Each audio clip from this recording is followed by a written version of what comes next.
numbers up. Now, where do you go from there? Is the next quarter just as big from people going, oh, Howard's there? Let me buy again. Well, no. But the reality is they'll probably have another good quarter. Definitely. It ain't going to be as big as the Christmas quarter. Absolutely not. Nowhere's and it near. and my point is it goes down from there. As opposed to XM and this program, which has done nothing but build and build over the time we've been on. Because when we're not doing this, we do a show that people want to listen to, and they tell their friends, and more people. And the reality is, we're still the leader in this fine forum. Right. We're still the leader. XM is still way ahead of the little doggy company, so we're doing our job over here. Let them scramble to try to figure out how to pay. It ain't about me. You got to go out and sell subscriptions and get people to listen. Which we're doing. I'm not the guy. I mean, you want to sit there and put ads on private parts. Wow, you really rocked me. Let me tell you, I almost couldn't sleep. Still talking about it, Howard. Mm-hmm. All you have to do is take one psychology class in college to realize that we absolutely got under your skin. Of course. Couldn't sleep because when I heard that, it kept you up. You got to understand what a compliment that is to me. Well, you know, the sad thing is Opie and Anthony got another radio show. They wouldn't have known what... Why is that sad, Robin? Why she said something about... It's sad that we got another radio show? Why? Yeah, it's a lot sadder than me being in an attic, putting tin in, going, I used to be Anthony. now, I'd give them that, would be sad. I was only a few months away from calling up the old Huntington Crescent Club and said, hey, I could be one of those old caddies I saw when I was caddying over there. I still remember what what the yardage is. You fucking hole. Is Opie and Anthony... got another radio show. They wouldn't have known what to do with satellite coming to it first because you had not done it yet. Right. And now that you have shown... Okay, hold on. She's got to finish. I know. I'm building up to... I got to hear this. Holy shit, I got to hear this. She is the... Wait a minute. She is the luckiest broadcaster in radio. Am I getting... luckiest broadcaster in radio. Am I getting the feeling she's saying we've been here almost a year and a half and we haven't known what to do until Howard's come on? Yeah. Holy shit! Our body of work speaks for itself. That's all I'll say. We don't need to try to defend ourselves. Wow. We've had a great year in 3 months. Oh, welcome to the show, Patrice, by the way. You could have just come in, an hour. You could have slept a little late. And I want to apologize. I really want to go out on the sofa and take a nap. But I don't want to. We're almost done. I want to apologize for the racial epithets that were flinging through my mind 2 seconds ago, and it almost came out of my mouth. It almost came out of my mouth, the big one. Niglet was in there somewhere? It was the nuclear N-word. Almost popped out, followed by the C-word. My God. I swear to you, it was right at the tip of my tongue, and I held back. She's the luckiest person in broadcasting. She adds absolutely nothing to his stupid show. She was there in the beginning because it allowed Howard to talk about blacks and this and that. And women. A lot easier. But now that that shit doesn't matter anymore, she still gets to sit on that show. She's a big, fat, black-assed albatross. That's what you are. A big, fat, black marshmallow. Sit in your little booth. Sit in your dunking booth. Some people could call me that. And chime it. But you're charming. Sit in your dunking booth and read the headlines. That's your job. That's your job. Chime in. Reiterate what Howie says with a little chuckle. The sad thing is Opie and Anthony got another radio show. They wouldn't have known what to do with satellite coming to it first because you had not done it yet. Right. And now that you have shown them how to generate publicity and do all, they just show up to try to grab some of it. Yeah, it's sad. And what are you talking about? That didn't even really make sense. What is she fucking talking about? Wow. I just hope that the people hear the dishonesty in this stupid radio show. That's all. That's arrogance. That's why we go off on these little tangents and go after these people, because they're so fucking dishonest. When we signed with XM, we got all the headlines. Trust me. Yeah. We got all the headlines. Don't worry so much about us, you fucking hole. We had national interviews on all the hot shows. We were in every fucking magazine. We were on the front page of a bunch of newspapers. We got it all as well. Don't worry about it. For you to say that, we had to wait for, Howard to make his announcement and so he could show us how it's done is such bullshit. We sat here over a year. Over a year, we sat here, me and Opie shaking, going, I can't. When will Howie be on, Opie, to show us? And we continue to generate our own headlines and our own stories in the newspapers. Yeah, don't worry about the way we get publicity. Matter of fact, we're doing an interview for the Daily News tomorrow, a big feature. Don't worry about it. Tomorrow. Little paper in here in New York City called the Daily News. Thank you very much. A big, huge feature. We're doing that tomorrow. And if you look at our career from day one, I think we know how to get publicity. They're just fucking dishonest. Yeah. Just babbling assholes. It's sad. And what's even sadder is terrestrial radio's reaction to me leaving. All this carrying on just makes me bigger and bigger. I'm telling you, your plan is to make me bigger. We've got momentum. We've got something going on. You actually have a plan about you, and there's nobody else mentioned. We have to get on this show or that show. No, you have a plan to roll out information when it's good for you. The hole speaks again, and I just throw my arms up and go, what? All I hear is Charlie Brown's teacher. When she talks. That's right, Rob. Well, that's exactly my point and what I was saying. Shut up, hole. Do you think she eats like a pig to cover up the fact that she has no talent in radio, and it bothers her that she's, cashing that paycheck every night? Nerve-wracked. She's nerve-wracked. She's like, holy shit, they're not on to me yet? Yeah. I could cash a few more checks. All I have to do is chuckle at what Howard says and sit in my dunking booth. Repeat what he says and with rip and read. Words. Rip and read. And then, just read a bunch of stuff. One more quick clip and we'll move on. Still at it.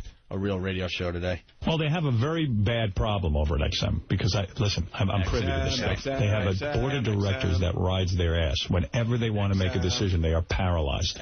You, Panero, very badly wanted to hire me. But he couldn't convince that board to move fast. I believe so. And it's not his fault. And listen, I was looking... Hey, keeping that door open, aren't you, Howie? Howie, keeping that fucking door open, aren't you? Keeping that XM door open. That sounds like confidence and faith in your $500 million paycheck-giving company. Hey, you Panero, I like that guy. He's great. Keep the door open. Don't burn this bridge, idiot. There's only 2 satellite companies. Don't burn this bridge. Good, Howie. Sounds like a guy that's a little bitter that he didn't get to go to the better company. The better company. And a little insecure that if something happens over there... he'll be able to jump ship. Yeah, that's what that sounds like to me. Yeah, because when your contract's up, XM's going to want to hire a 60-year-old shock jock. Can I throw baloney at your tits? I don't think so. Ew, stop it. You're creepy. I don't think so. Paul, and listen, I was looking at every aspect when you're making a move to satellite. By aspect, not just will they pay me? I was looking at how fast they crank out radios, what their commitment is to programming. What? No, you're not. You looked at the money. You looked at the money. Shut up. You looked at the money. Every other aspect of these companies, one company wanted to pay you $500 million. The other one didn't. That's it.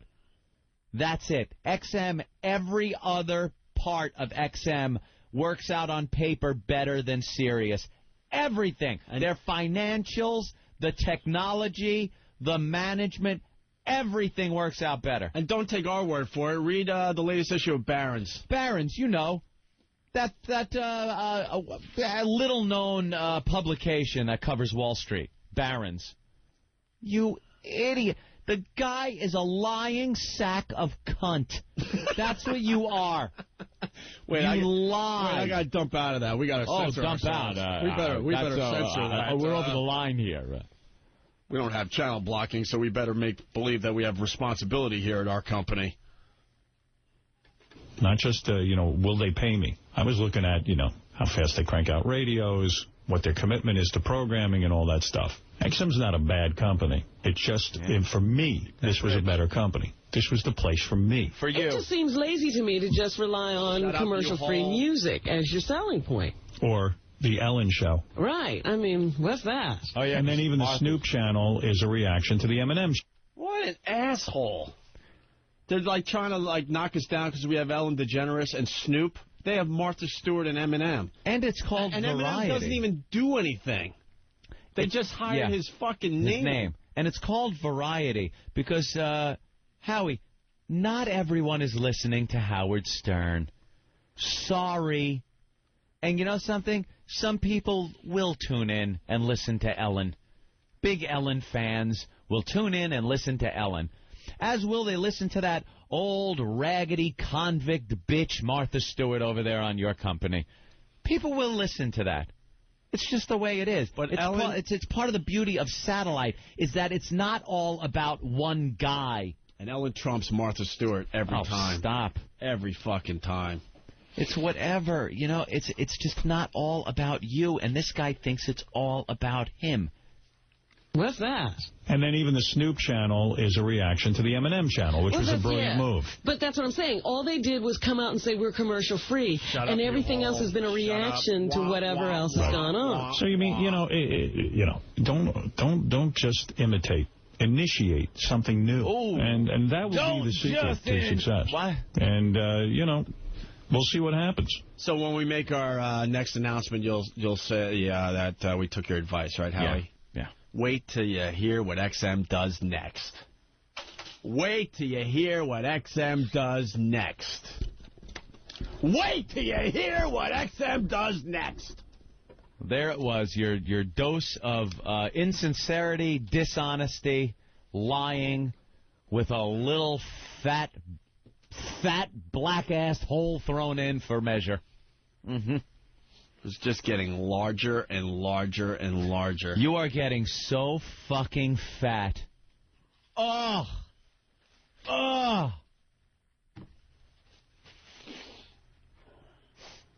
And Howie's a lying sack. Of what? Lying sack of cunt. He is. Better dump out of that. Just dump, please. There's no sincerity there, no honesty. The guy, and you know something? I feel sorry for him because he's not even being honest with himself. I sincerely I think he believes all this shit to make himself feel better so he can sleep at night. And he's not even talking to 10% of his old audience. Nope. Not even 10% of his old audience. Nope. And they'll have another pretty good quarter, and then what? And then what? Wah, wah, wah, wah. And then what? Oh, I'm sorry. Ooh. And then everyone starts looking at you going, we're paying you this much for what? For what? I like the way the whole tried to twist the fact that even though we were here over a year on satellite radio, over a year before Howard hit satellite, that somehow even our satellite show is ripping him off. Right. How the hell do you spin? It's amazing, isn't it? How do you spin that one? It's amazing. They have a time machine, Robin. They took it to the future. And a little secret. Listen to my show. And a little secret about our contract. Unfortunately, we're on a year-to-year basis. Mm-hmm. So if we were not successful once again in our first year, XM would have easily said goodbye. Boot. Save the money, spend it on something else. The boot. They would have absolutely given us the boot. The threat of the boot is there. We have to perform. We need to perform. We need to please the audience. That's right. We don't have that cushy contract. They were scared shitless hiring us. Who wouldn't be? That's why in all our in interviews, a church. That's why assholes. That's why in all our interviews we talk about how we still have passion to do this. Right. And Howard's become lazy, which is just a fact. We have passion to eat. That's right. That's the real passion. That's the passion. Food and shelter. That's our motivation. They pretty much tell us every Friday if they're going to pick up the next week of our contract. Right. So we call that passion. That's passion. Not as am I going to be able to afford fuel for the helicopter out to the Hamptons that weekend. Right. That isn't passion. But we like to spin it and call it passion. My passion is in a year am I going to have a couch with duct tape on the arm again?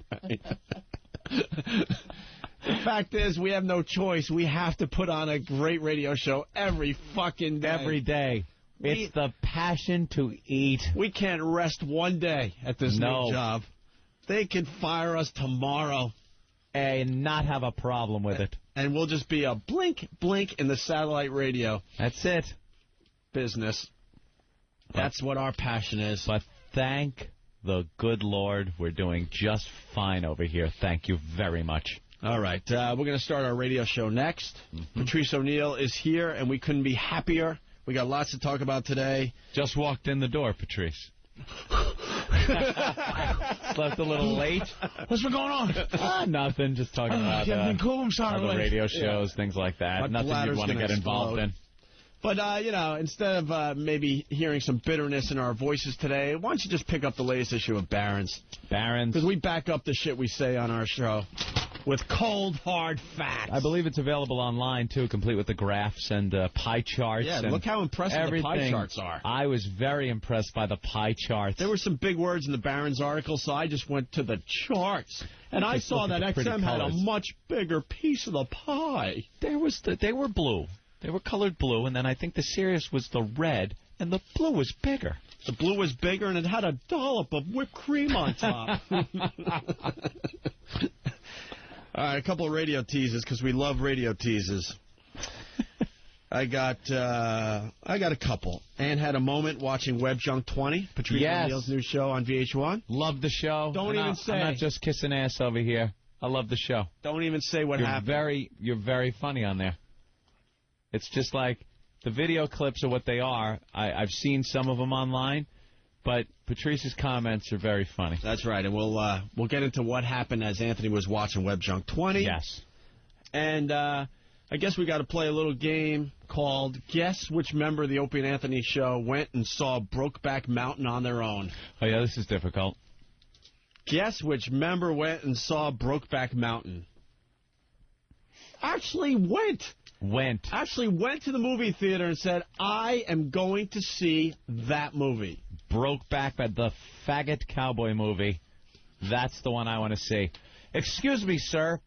1 ticket to the faggot cowboy movie?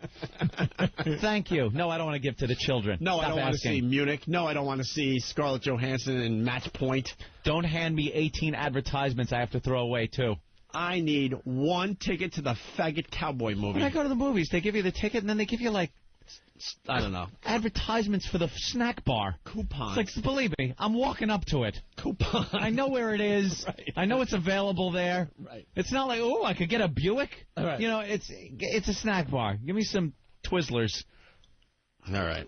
We'll take a break, and we'll continue with some of these teases and some other things. Got to talk about Kobe scoring 81 points last night. Oh, and I hit my OnStar emergency button over the weekend. You did? Yes, I did. I'll talk about that.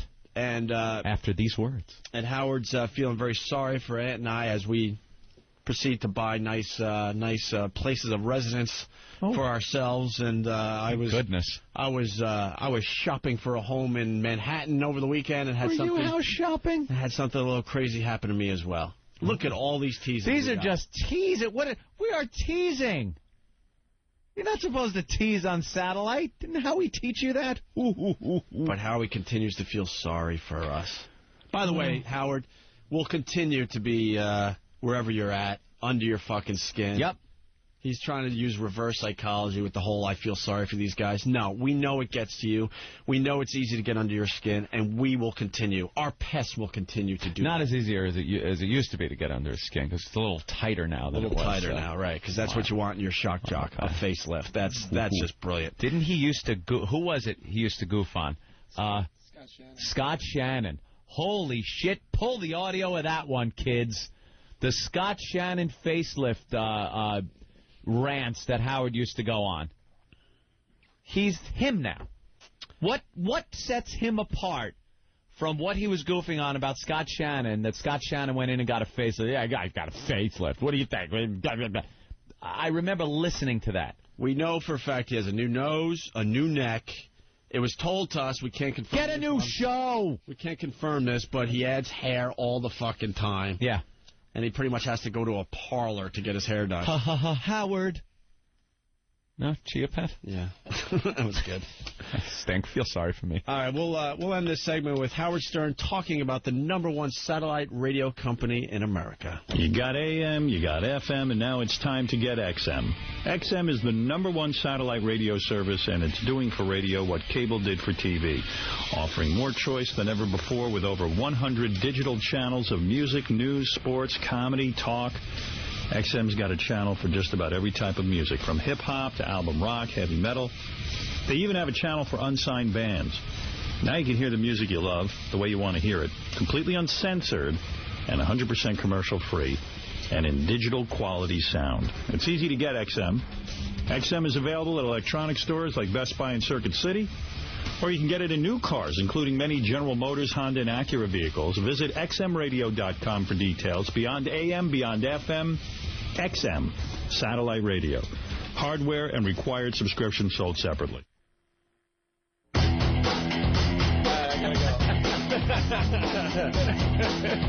All right, you're checking out the Opie and Anthony program. Patrice O'Neill in studio today. Good morning. We have lots to do on the program today. I guess we're doing a 3-hour show today, technically. Sorry about that. But we have to go down that road from time to time. You got to bear with us. Some things must be pointed out, collected, and then pointed out, that's all. Because this fucking asshole is not going to be walking over us, ever. Nope. We've been fighting the battle for many years, and we've been very successful. Very successful. Remind me, we got to talk about Cindy Adams, that pig in the New York Post. Oh. She went to Scores as a cocktail waitress wearing a wacky wig thinking she's, I don't know, some kind of hipster. And then has all sorts of comments about the strip club. And her humor is just unbelievable. It's just the best humor I've ever read in a newspaper. Always funny and cutting edge. Couple things, some business. My brother's restaurant will be opening within a week, it looks like. Really? Yes. 400 New York Avenue in Huntington. F.H. Riley's. Is that what it's going to be called? F.H. Riley's, yes. Nice. Go ahead. Why are you making fun of the name? No, I want to go to the grand opening and order my fucking roast beef and potatoes, my boiled cabbage stew at the fucking F.H. Riley's and shit. Fuck, man, you know, we're not Irish, but we'll fucking jump on the Irish bandwagon. Oh, why not? Why not? That's the type of names that do well in the old bar and restaurant business. That's true. Actually, F.H. is the initials of my late great dad, Fred Hughes. And Riley's the name of one of my nieces. So there you go. Oh. F.H. Riley's. F.H. Riley's. 400 New York Avenue in Huntington. We're going to be open for business any day. That sounds like a fun place. It actually is going to be a lot of fun. I like the name. F.H. You want to go down to Riley's? Well, after the explanation of the name, it's like you can't even joke no more. Oh, you can joke? Thanks a lot, Opie, for fucking it. It's my dad and my niece. It's like, thank you, beloved family members. I can't even, trash it now. Yes, you can. You can do whatever you want. Dude, trust me. I would. If you want to trash. Looking for big business on St. Patty's Day, I guess, huh? Yeah, definitely. Got to get open before that with a name like F.H. Riley's. Fuck, you got to be open on St. Patty's Day. Yeah, we need to pay some bills, so we got to be open on St. Patty's Day. You should just change it. Then, like Cinco de Mayo, it's Jose's. Right. You just have a rotating sign for every occasion. F.H. Jose's. And for Black History Month, I don't know. What memorabilia is going to be on the wall? We'll get some fucking snowshoes and a couple of... Yeah, what do you got planned for the decor? I think there may be a picture or two of you and I. Oh! There may be a little Opie and Anthony section. The celebrity signing section. Yeah. We're going to turn into the place to hang if you're like a pest of this radio show. Absolutely. That's good. And we'll be there... Well, I'll be there very often. Can I make a bet on the first drunk that's thrown out of there and not allowed back? Yeah. All right. And I know what my bet is. And she'll be using my money. No, her picture will be at the door. She's not allowed in. Not allowed in? No. Why can't I get into this fucking place?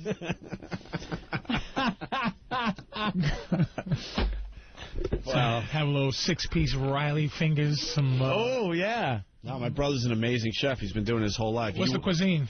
American, so it's a little of everything, you know. You'll have your fish, your chicken, your steak. You'll have your little... angry typing guy chicken fingers, things like that. I want him to come up with... I want the chicken fingers. I want him to come up with a drink called the Oopsie. Oopsie? Dude, that was making me laugh all weekend long. We were doing the Oopsie. Oopsie. We were begging girls, because we were just hanging out at the restaurant, like, all night Saturday and stuff, and we're just begging, like, girls to give us the Oopsie. Yeah, little lean. And something pops out. The old Oopsie. Oopsie. So that's exciting news. So I think within a week we'll be open for some biz. And then my other brother, I got lots of brothers, he decided to join MySpace. And he made you one of his top 8. He's basically trying to get a lot of friends. You know what? I will put him on my top 8, even though I have, well, I can't put him on this month. I did switch. I have a completely African-American top 8 that I'm going into Black History Month with. Did Patrice get to approve this? I don't know. I've heard from a lot of brothers. They're a little upset because some of them are fake, and one of them is a cartoon character. Because that's all I can find. Put one of the guys from the Boondocks on there? Yeah, I have... okay, I got you. You got... this is Anthony's top 8 on MySpace. I got some gangbanger up there as the first guy. Yeah, you got a guy called Buffalo Soldier. Yeah. He's a gangbanger with a pink wig. Yeah, and he's got like a gun or something. I don't know what's going on. Is that an AK? Yeah, I think so. And then you got some girl named Jackie. Jackie was a pretty attractive African woman, so I popped her up on there. Is she a listener to the show? Yeah. Very good. Then, Mr. T. He's got Mr. T. I don't think it's really Mr. T, but he's black, so I put him up there. All right. And then next is, who's that? Mike Tyson, but you don't say Mike Tyson. You say Rapist from Brooklyn. Yeah, his name is Rapist from Brooklyn, and he's a listener of the show, and he uses Mike Tyson's picture, and his name is Rapist from Brooklyn. I gotcha. Yeah. And then you got Ray. Who is, I guess that's Barry White's picture. Barry White's picture. Yeah. Then you got Blanket, who uses Dave Chappelle's picture. Yeah. Then you got Julian. Who's that? I don't know. I was really searching. Dude, I have 11,000 friends on MySpace, and it was a chore to find 8 black people. Just like the neighborhood you live in. Fucking despicable, man. It is the same demographic breakdown as my neighborhood. Oh, Ray is Ray the intern? Okay. And then Purnell, who uses the black dude from Family Guy. Yeah. What's his name in Family Guy? What? Cleveland. Oh, yeah, Cleveland. Who was a cartoon character. Yeah. Black guy. And that's pretty much so you can't all I could do. And all of my comments that came in is like, hey, Anthony, love the Schwoogie top 8. When am I going to make it in?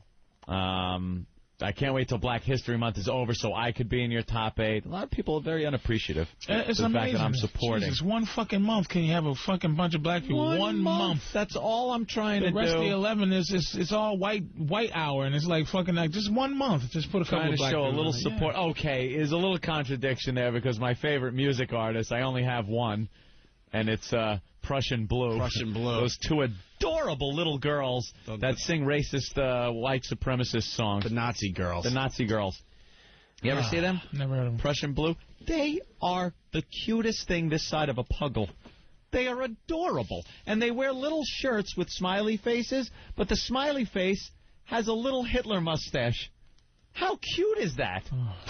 And they sing songs about keeping the white race strong and how they don't want blacks in the neighborhood. They're like 12 years old. Oh, precious. They are cute as bug's ears, if I can use that. Like? I think they're called preteens. They're little blondes. They look like little Olsen twin kind of. Right. They're tweens, Opie. I'm sorry, tweens. Tweens. Just the cutest little things. How'd they get pregnant? How'd they get pregnant by black Jews? Black Jews. Black Jews. Fucking little assholes. So, my brother, proving that MySpace is a great thing for people that don't have friends in real life, has started his own MySpace account. You on MySpace? Fuck no, I hate MySpace. People keep asking. I have real friends. A few, anyway.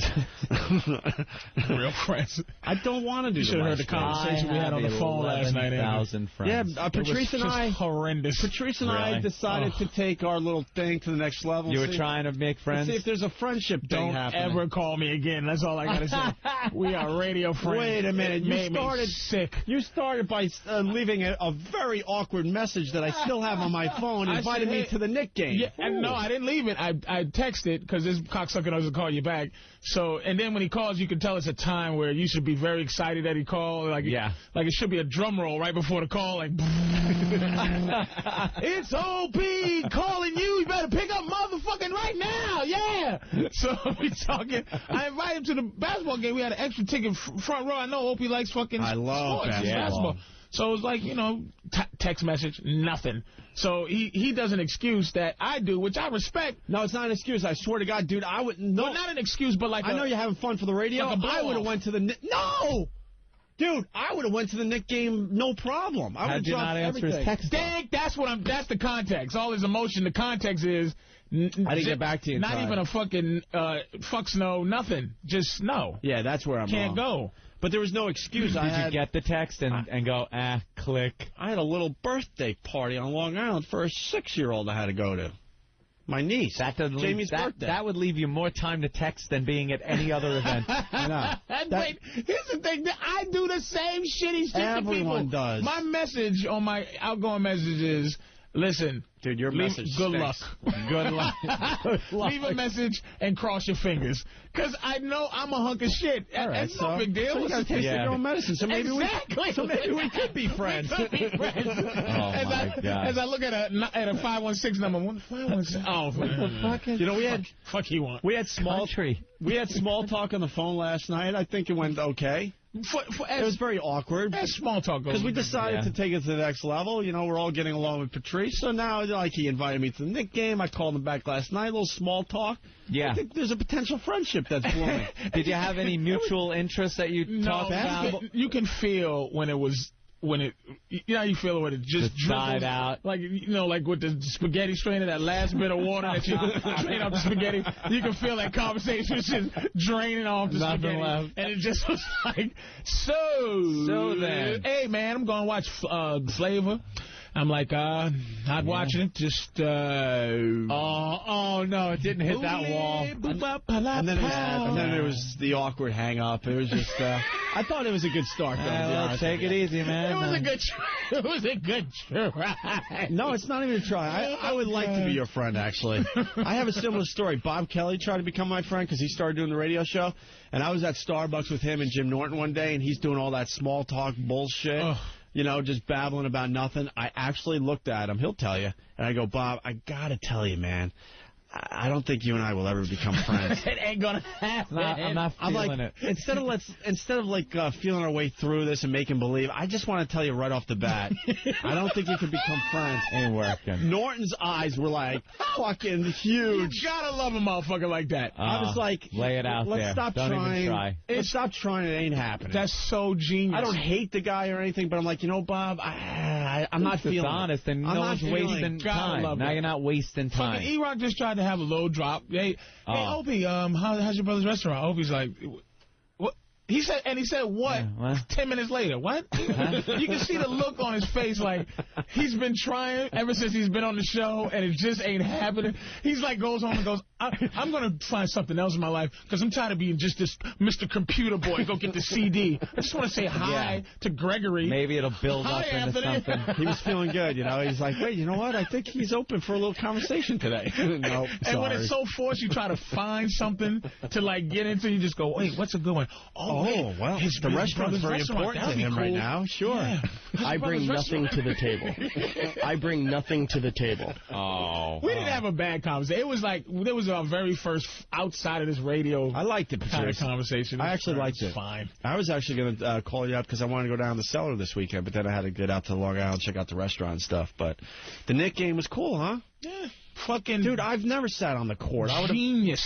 Oh. Unfucking believe. It was like, even though it doesn't even matter if you're a fan or not, if you sit on the floor. Yeah. It's just to watch 7-foot-tall, like, superhuman people run around and just the intricacies of fucking basketball. You don't realize how tall those guys really are until you sit really close. Because on TV, dudes are tall. Yeah, because on TV they all look, relatively the same height, so you don't really get an appreciation for how ridiculously tall these guys are. Like he just said, even the small guy would dwarf you. Yeah. Jamal Crawford's 6'6". He looks, and he's the small guy. And he's a small guy. It's like, what did you just? And they're all tatted up.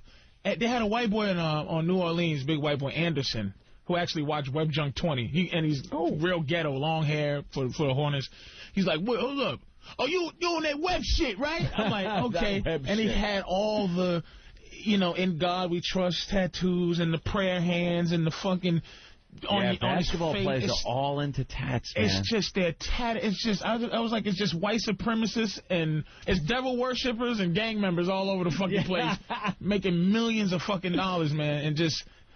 Then they'll talk to you on the court. You just go, hey, how's the family? Good, man, good. And just, all right, go do a play. It's so weird. Sitting on the floor is, like, amazing, man. That is really strange because no other sport does that, where you're so close. You're right there, I'm going to invite you next time, dude. Next time we get tickets, I'm going to call you again. I'm going to invite you. No, you'll see. I'll drop everything. Because you'll love that shit. I couldn't drop the old 6-year-old birthday party. They don't understand that shit. Because you seem like a guy that wouldn't go to 6-year-old ain't even going to know. See, that's where it's confusing. I got some things I know I can't blow off. Kids don't understand that shit. We got a very close family. You buy him something. Huh? You buy him something. I bought her a gift card. She just threw it, like, behind the couch. A gift card for a 6-year-old? Toys R Us. It's all about the gift cards. Don't you know? You'll enjoy it, man. Don't you know? For adults, kids are easy. You get them a toy. Hey, speaking of basketball, Kobe Bryant, 81 points last night. Holy crap. Second highest scoring total behind Wilt Chamberlain's famous 100. 81 fucking points. Dude, that is just... And barely got any mention in the papers because, the football and everything else. What? Because what? Well, because, he had the issues. Nah, man, God bless him, he gets to... Like, he got in his trouble he can play his way out of it. Like, Juice killed somebody, like, during he couldn't, like, perform his way out of the murder. Right. He wasn't a great enough actor. Like, if he was an Oscar-winning type of actor, like, if Denzel chopped his wife up, it'd be like, I'm King Kong ain't got shit on me. It's like, God damn. Okay, all right, that motherfucker gets an Oscar. Right. But fucking, like, Kobe will get this out of your head with 81 points. Just showing his talent. Dude, fucking, not totally, brutal, though. Dude. Like, if OJ could have, Heisman trophied his way. Or Buffalo Bill 2,000 yard his way out of the murder. He would have overlooked the murder rap. Absolutely, man. Absolutely. No, I know what it's going to take, though. He's got to bring another title to the Lakers, and then all is forgiven. All's forgiven, man. All is forgiven. If OJ was able to do that Heisman thing all the way to the Super Bowl, all is forgiven. Yeah. That's just how it is in sports. They don't give a shit. 81 points. People don't understand. And he just dropped like 62. They took him out in the third quarter or something. And it was like, man, Kobe could have scored 70, man. He should have let. And this motherfucker scored 81 points. He scored 55 in the second half. Oh, my. And what the hell is those other 4 idiots just doing?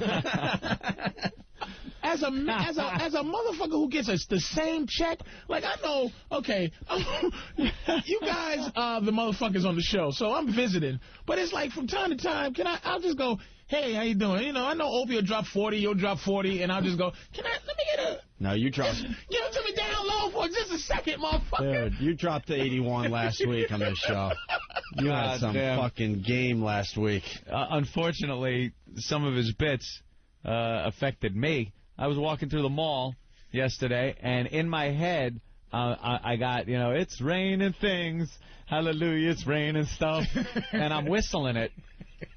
Obviously, the people don't know I'm whistling it's raining things and stuff, So I just look like some faggot whistling "It's Raining Men" through the mall. I watched that thing, too, by the way. It's Raining stuff? Oh, the fucking video. And I showed it to my girl, and she just... Yeah, that's on OpieandFZ.com. My girl thinks I'm gay anyways. Kind of walking down the sidewalk. It's really funny. It really did have me laughing, man. Fucking video. And it's so easy. Bam, it's raining things. And I'm just clicking down the street. The washing machine's falling on you. Oh, so bring this back. So my brother has a MySpace account. That's where this started with the whole thing. And so he emailed me his whole, what is it, a profile, whatever these... Yeah, these are the profiles. Now, a lot of people don't fill these out, the profiles. You kind of, in the About You section, you write down some pertinent information. Mine has, I'm Anthony from the Opie and Anthony Show. My brother's life is so easy. He designs T-shirts for the Opie and Anthony Show, which you could get on our website. He does Sudoku. He plays PlayStation 2 games that are like 4 years old. He has a stack of PlayStation 2 games. Old ones? I'm like, what? Do you realize what's out there now? He has Sudoku books all over his apartment. And then he emails me his profile for MySpace. I think he's the first person to answer every single question they ask you. Yeah. People rarely do these, and then to fill out every single answer, wow. And I know my brother is a little bizarre, but, man, I mean, he's letting us into his life a little too much with this profile. By the way, if you want to become my brother's friend because he's begging for friends, I guess it's Brother Elmo on MySpace. Oh, there you go, MySpace/Brother Elmo. Brother Elmo. You want to read some of these answers? All right. They ask right-handed or left-handed. His answer, I give nuns the finger with my left hand, and I fondle homeless bag ladies with my right. So I guess that makes me... ambidextrous. Ambidextrous. Your weakness, drunk pet shop owners. Drunk pet shop owners. He's obviously had some experiences with them. He's obviously banged some pet shop owner that was drunk. Your fears. Those freaking flying monkeys in Wizard of Oz. Oh, and I think my Dunkin' Donuts guy made a copy of my house key. Could be a fear. Okay. He might be coming in this week. We'll have to ask him about that. What else here? Your perfect pizza. Extra sauce served on the stomach of a nubile nymph while her 88-year-old grandmother watches another exciting episode of Wheel of Fortune only 10 feet away. Did he give thought to this? Jesus, man. Goal you would like to achieve this year. Does not anally raping my neighbor's paperboy count as a goal? That is out there. Well, look at the next one. Your most overused phrase on an instant messenger. Everyone has done the old LOL, right? Or ROFL. Well, his favorite one of those is GSJDOOYMGSFYSAKYNF. A very popular one that a lot of people like to use. I'm surprised that he went with that one, Anthony. You want to tell everyone what it means? Go suck Jack Daniels out of your mommy's gaping snatch, fuck your sister, and kill the neighbor's ferret.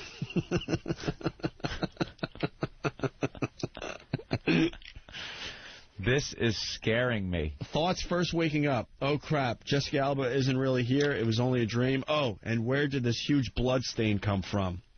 This is my brother. Your bedtime. When my 7-year-old neighbor shuts off his light. That'll change once my night vision goggles come in. They're on back order. Okay. Look. This is 3 pages long, That's right? what I'm telling you. This guy needs a life. 3 pages long. He needs to get out of his fucking house. Within the first half of the first page, there's 2 ped jokes. Ped jokes, and there's a lot of hooker jokes in here, too. Yeah? But I don't know if they're jokes. That's what I'm getting at. Uh-oh. Lipton iced tea or Nest tea? I'd rather drink a tepid bowl of emu throw-up with a wedge of lemon, of course. It's the only way it's served. Do you shower daily? Yes. There's an abandoned YMCA up the road. The street urchin Chet Fresh provides me with the necessary toiletries and insightful conversation. Have you been in love? Ugh. I guess a girlie wrote these questions. A better question would be, have you ever buried the dismembered body of a hooker near the Jersey Turnpike?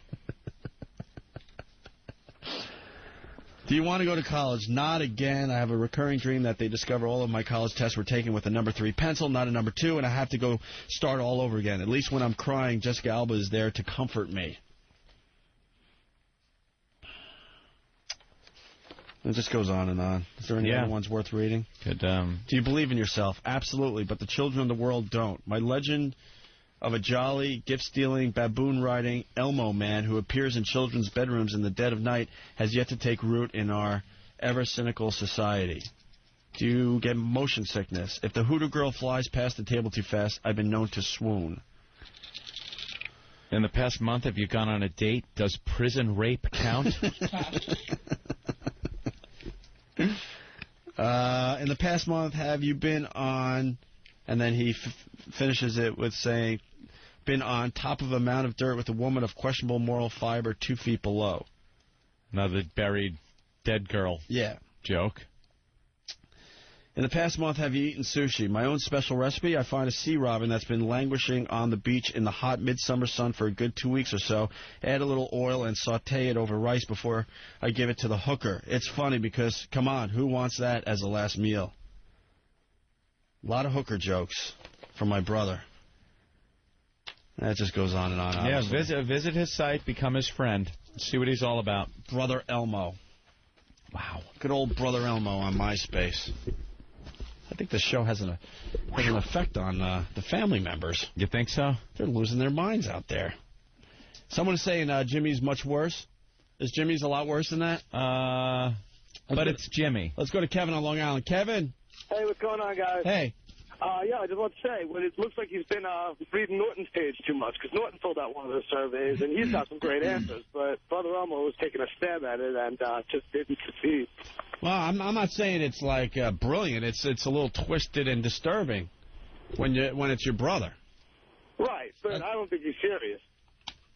I don't think he's serious. Oh, you don't know my brother. All right, thank you, Kevin. Yeah, okay, guys. All right, we're going to take a break. We got to talk about Brokeback Mountain. One of the Opie and Anthony show members went and saw the movie on their own. See, we were planning a stupid field trip. Mm-hmm. And this person said, fuck the field trip. I can't wait that long. I need to see the movie now. And went over the weekend. This Jimmy is the first 3. Name, Jim the Carrier Norton. Birthday, every day, LOLOLOLOL. Birthplace, mom's cunt. He did not write that. He did. Current location, closer to the grammar school than allowed by law. Eye color, bloody stool brown. Yeah, it just goes on and on. Sorry, everyone jumping on the MySpace bandwagon. All right. We'll talk about the uncomfortable moment that Anthony had watching Web Junk 20, Patrice O'Neill's new hit show on VH1. Yes. We'll do that next. That's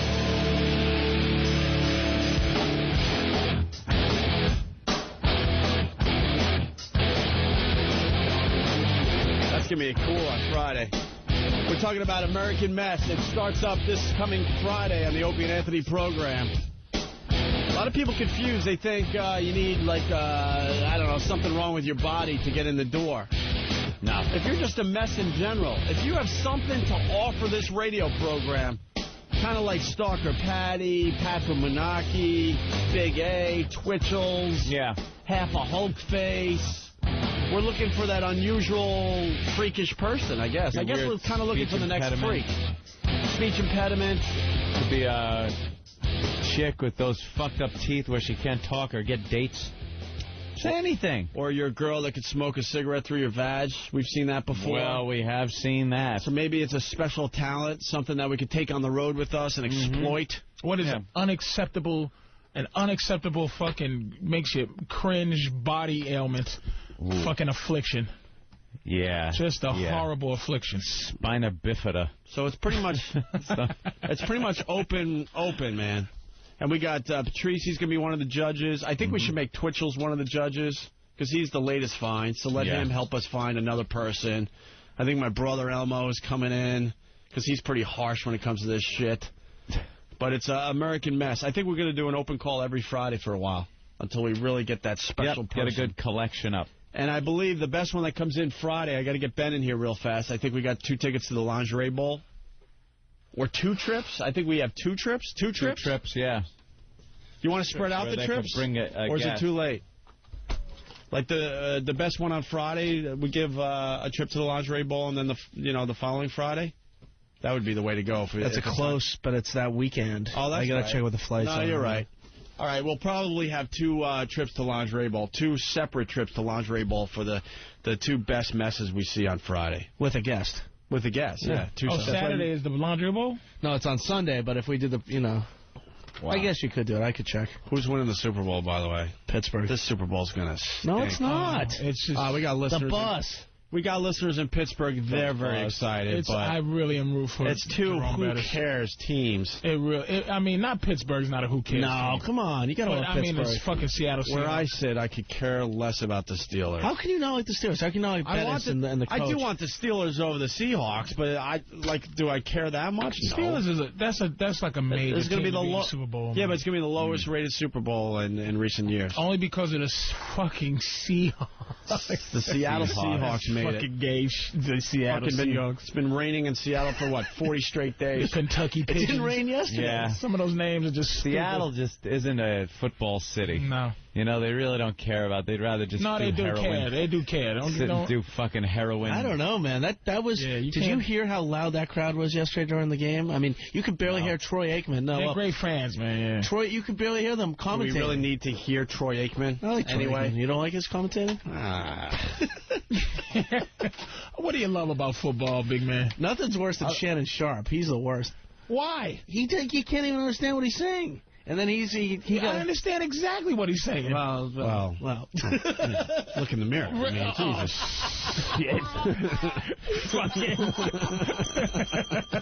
I'm having trouble understanding Boomer Esiason. He's speaking too white. Let's see. Great. Fantastic. What did he say? Phone? Isn't it Phone Tuesday? Fucking dick.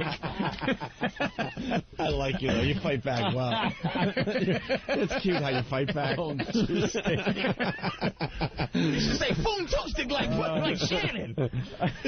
What's been going on out in this football? Oh, man. What I like about football, and Than helped me out today, we have sideline reporters. That's what I like. These stupid broads on the sideline. I like saying dumb shit. I like the cameras. And that's funny how you say plural. It's amazing how they all just kind of snuck in there, these bitches. Yeah. All out of nowhere. All of a sudden now, let's go down to the field, and it's a bitch. And it used to be OJ. It used to be Juice. Used to be Lane Juice. With that glove. Yeah. He had the gloves. He got the gloves. He had the Bruno Mali shoes. He's down on the sideline, fucking knife, murder weapons, everything. And you know what? Back, people don't remember this shit. What was it? Fucking 12 years ago. They used all his sideline shit as evidence. As evidence, like they just would highlight, look at his hat, look slow at motion. There's the glove right there. Freeze it. Blow that up now, jury. I'd like you to look at that glove. The same glove he used. Now pan on the sideline. The Bruno Mali shoes. That's what amazed me about that whole trial there, because the glove didn't fit, right? But if you're going to commit a murder, why would you get a perfectly fitting glove? Well, Wouldn't that be in your psyche, like, all right, I'm going to get a oversized glove or a glove that's a little tight? That glove fucking fit. No one said... No. Yeah, didn't he have some kind of... No one gets an undersized murder glove. Why not? Look all silly. I'm just going to get gloves that cover up my fingertips. See, you don't know how to think like a killer. I'm going to kill the bitch with the Godfather puppet things. I'm going to have a knife in it. A marionette. You don't know how to think like a killer. No, that glove fit fine. He had that fucking plastic glove over it first. So that the blood or something. So he had a surgical glove on. And then they're trying to pull it on, and he's making an arthritis claw as they're trying to pull it on. That was that was more acting than he did in the Naked Gun movie. I don't think it was. You know, he put it on and made that face like, oh, shit. And he's looking, and he's going, it don't fit. He was pointing at his own hand with the glove on it and making look. It don't fit. As he's stretching the fingers as far as they can go. Oh, can you imagine OJ. that there are people that are 18 years old now that were in the fucking in preschool, when that shit started, when that happened. And they don't even know why their parents and their uncles and people still, to this day, are thinking about fucking Juice. How does that fucking happen? How is Juice? It's 12 years later. We went from woman sideline things to a complete glove explanation with the claw and the fucking and the passion. How did OJ? How does this happen? Still to this day, we talk about the second Johnny Cochran came up with, hey, if it doesn't fit, you must have quit. God took the part of the brain that came up with that and put a fucking tumor in it. The same part that came up with that rhyme.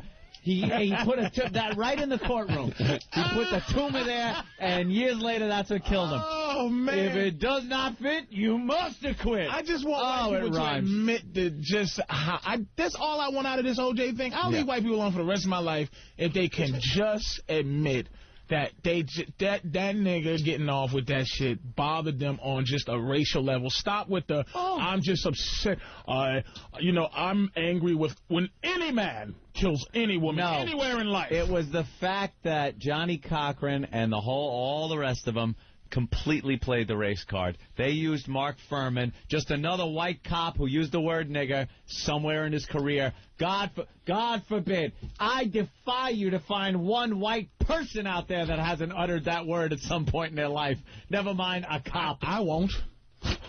You'll find it. I'll find You'll him. have to tape it and then be approved. I'll never find the person. Find him at the secret meetings every week. Did OJ do it? Oh. No, stop it. How do you not say yes instantly? Oh, my God. Now you are fucking with us. No. Can I please say something? Why? If it's not yes, admit that he not yes, no, you can't, and you have to leave this. It's insinuating. Let me just say there's not many brothers listening to this program. You're safe here. There's a lot of brothers. You're safe here. Can I tell you something? Yeah. I got a couple of emails. There's a underground. I know you told us about the Underground Railroad. It's like the DL. Black listeners, man, that really listen to the show, but they can't admit it because you guys are so frothing at the mouth. Oh, I know. Look, it's just me, you, and Anthony. Did OJ do it? Listen to me. You're not in the community. You have to let. This is the thing you always have to understand. Why can't we find one black guy to admit that OJ did it? Because you have to listen to what it is. I want to hear excuses all the time. Okay. Can you answer by saying yes or no? I'll go black community, and I'll go my own personal feeling. Okay? All right. Understanding human nature. This is my own personal feelings. By the way, this is a yes or no question. Yes. Because I cannot. It's just like Michael Jackson, okay? I'll be honest.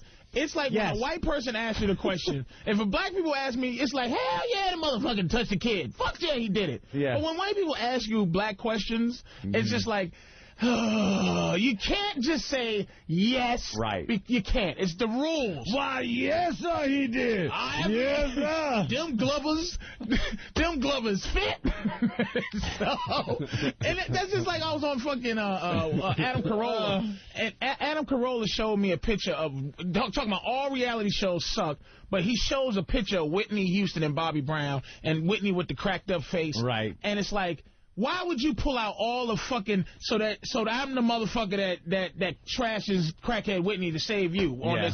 Fuck you. I know the tricks, motherfucker. So it's like it has to be extenuating. Now I'm just gonna say, here's what I'm saying. Okay. Human nature. Yes or no. No one listen. No one plans to chop. Premeditated. If they had said that it was a crime of passion, I'll immediately say Juice did it. But no one first-degree plans to chop their wife up. Yes, they do. They absolutely Anthony, do. no one first-degree plans to almost remove a head in a brutal knifing. No one says, you know what, here's my plan. All right, I'm going to get together and put these gloves on, these shoes, I'm going to sneak, and then I'm going to chop the bitch's head off. They do things like poison or shoot her with a silencer or something if you're going to plan a murder. You don't plan a chop up. He wanted it to look like it was a random murder on the street somewhere. So he comes up with the knife, the friggin' mask, boom, slit the throat. The guy is there. He's got to take him out, and then he juices his way home, covered in all the blood and the friggin' hood, and he's throwing stuff. The limo driver's outside. Ringing OJ's buzzer. OJ! Where's my Where's my doorbell? Okay. This is our greatest bit ever. And for 15 minutes, 20 minutes go by, the limo driver waiting for OJ, nothing. Let me hit the bell again. I got it. Hold on. Okay. I love being part of this bit. Hold on. Okay. It's the intercom. Here we go. OJ, I'm here to pick you up, take you to the airport. And this is what he Go said. to Chicago. Hold on, Lewis. Hold on, I'll be down in a minute. No, he got nothing. Hello? OJ, you're home. I'm at the gate. Oh, goddamn, where is this OJ? OJ, you're late now. I'm here with the limo. We're here to pick you up. OJ, you home? I can't imagine this guy isn't home. You told me 8 o'clock. It's now 8:15. OJ. And then, what the fuck? What was that? I just saw something kind of run by. This dark figure ran by. I can't. That's weird. OJ. Yeah. I'll be on in a minute. I was just tipping golf balls. I answered the door like that for FedEx. Jesus Christ. This motherfucker. I just think it was too violent for him to have did it and get away with it. It was this bunch of people you don't get away with crimes that all of a sudden were sitting around drinking a few beers and going, let's frame OJ. No, I think it was easy enough. Like, really, this may be shocking. I'm not positively, just from gut feeling, I'm not positively sure that Scott Peterson killed his wife. So just to let you know it's not a racial thing, right. I'm not positively sure of that. I will say Scott Peterson so absolutely killed his wife. I am white. That guy left all kinds of forensic evidence, as did OJ. The jury was too fucking stupid to realize that evidence pointed to OJ. Put it this way. He may have been guilty, or he may have done it, but it was not reasonable doubt. And here's the thing about black folks. He did do it. On a cross thing, you understand this. If you heard it a million times, Opie, you heard it a million times. We don't give a fuck about OJ. It was just a slap in crackers' faces. That's all the trial was. Was like, thank you, a nigga got off. That's all it was. As a manager of this fine program, I'm going to the bullpen. Russ. All right. Oh, we lost my bullpen. God damn it. All right, I'll go to the lefty. Rob, the trucker. Black trucker. Rob. Oh, shit. Did OJ kill her? Yeah, OJ killed her, bitch, man. All right, thank you. End of discussion. You. How to bring in the lefty. Oh, thank you. How to bring in the lefty. He's a trucker. He just murdered somebody just now. He don't count. Truckers don't count. They kill motherfuckers all day. I'm going to... They want some of the pressure off them all day. These niggas. All right, that was the setup, man. Now I'm going to the closer. Sarge, South Carolina. Black guy, yes. Yeah, the evidence was overwhelming against him until they heard the Furman nigger interview. Yeah, when they pulled out the Furman nigger interview, as they called it, where he was on there and he uses the word, it was over. All of a sudden, it goes from that to, well, if he used the word, he obviously framed him for murder. Whose fault is that? Whose is it? Okay, if you're up for murder, okay, do you not, and you're trying to get off, do you not want every horseshit, whatever excuse to get you off? You're right, Patrice. Exactly. You are right. You know what? You know something? You're right. And as a black guy, OJ, and as a black attorney, Johnny Cochran, to play that race card is just beautiful. Yes. Because then, when it really is happening, and there is an innocent black guy, and he steps out and says, look, I was framed, or I'm playing the race card, we all turn and go, you're so full of shit, because look what OJ used it. They use it all the time. Anthony, did you didn't do that before, Juice? That hurt. That's not a fucking precedent. That hurt because black guys have been going to jail for shit they didn't do forever. And not in that jail, they've been getting hung from trees. What the fuck year is this? Where's the milkman? Where's the fucking... Well, are we shopping at Gimbals? Minors are still dying. Minors are still dying. You're right. It's still minors.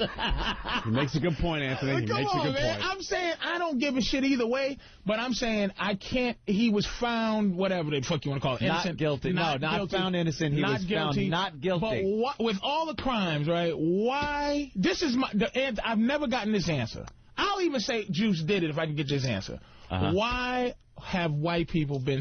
how come this has shaken... Listen, you had Michael Jackson, and you wouldn't even take him because you're still thinking about O.J. You don't want anyone else except for Juice. We accepted O.J. as one of our own. That's right. Just like Michael Jackson. We let one in, and he disappointed us. You let a lot in. You let Oprah in. O.J. was so non-threatening and so funny in the Naked Gun movies. And I would rent a Hertz car just because he told me to. I love that buffoon. And he was a good sport. He would put on the oversized afro for us. Big afro wig. For us. Oh, you fucking asshole. He used to do things for us. You still want to be my friend? Do you? I'll be coming in. Patrice, do me a favor. Put on this afro wig. We got a bit. Yeah. I got a cocktail party. Can you come over for a while? I just canceled all my other employment opportunities, Opie, to work on this radio show. And now you're going to do this to me? Wow. You know, you bring it up, but I don't really understand why it meant so much. Why it was so were upsetting. white people so, and won't admit? See, this is the thing. Two things. That's all I ask. I think also because black people were so ecstatic that he did get off. Because it was, wouldn't you fucking be socially? It was just a social victory. Dude, I give a shit if Robert Blake got off. I could give a shit. Of course, fucking not. I could care less. White people don't have a connection to each other on that level socially. You and Opie have a separate whiteness. You don't. There's no togetherness with your whiteness. I gotta represent. The second we tried togetherness with whiteness, you get called out as being a militia, a white supremacist group, a white pride, white power. Because when you get together, that's what you do. No, we just hate like when OJ gets off. Yeah, you can. That doesn't mean you have to go right to stomping. Get my Doc Martens and let's go stomping with shaved heads. You got to understand, there's such a difference between how you roll and how we roll. It's just like I wish. Okay, now I'm not very careful with the shit that comes out of my mouth often. I'm pretty loose with my mouth. But you, as a black person, you just. If I decide I want to just be free with my mouth, I got to understand there's ramifications of somebody going, brother, you're not you on that show with those two racist hunkies, man, and you just be laughing, and you just be having a good time, and them dudes be laughing in your fucking face. Thank you, Barack Obama. You know what? You know what? Fuck them two hunkies. I'll come in there. Look, fellas, I can't fuck with you no more. I'm going back home and just lay down and make no money and do shit. Yeah. But I'm saying I wouldn't do it. But that's the pressure. If I put on some goofy and I just go walk around because I say, you know what? I love tap dancing and I love my eyes being big as they possibly can. It just makes me have a good time when my eyes bug. Makes my face comfortable.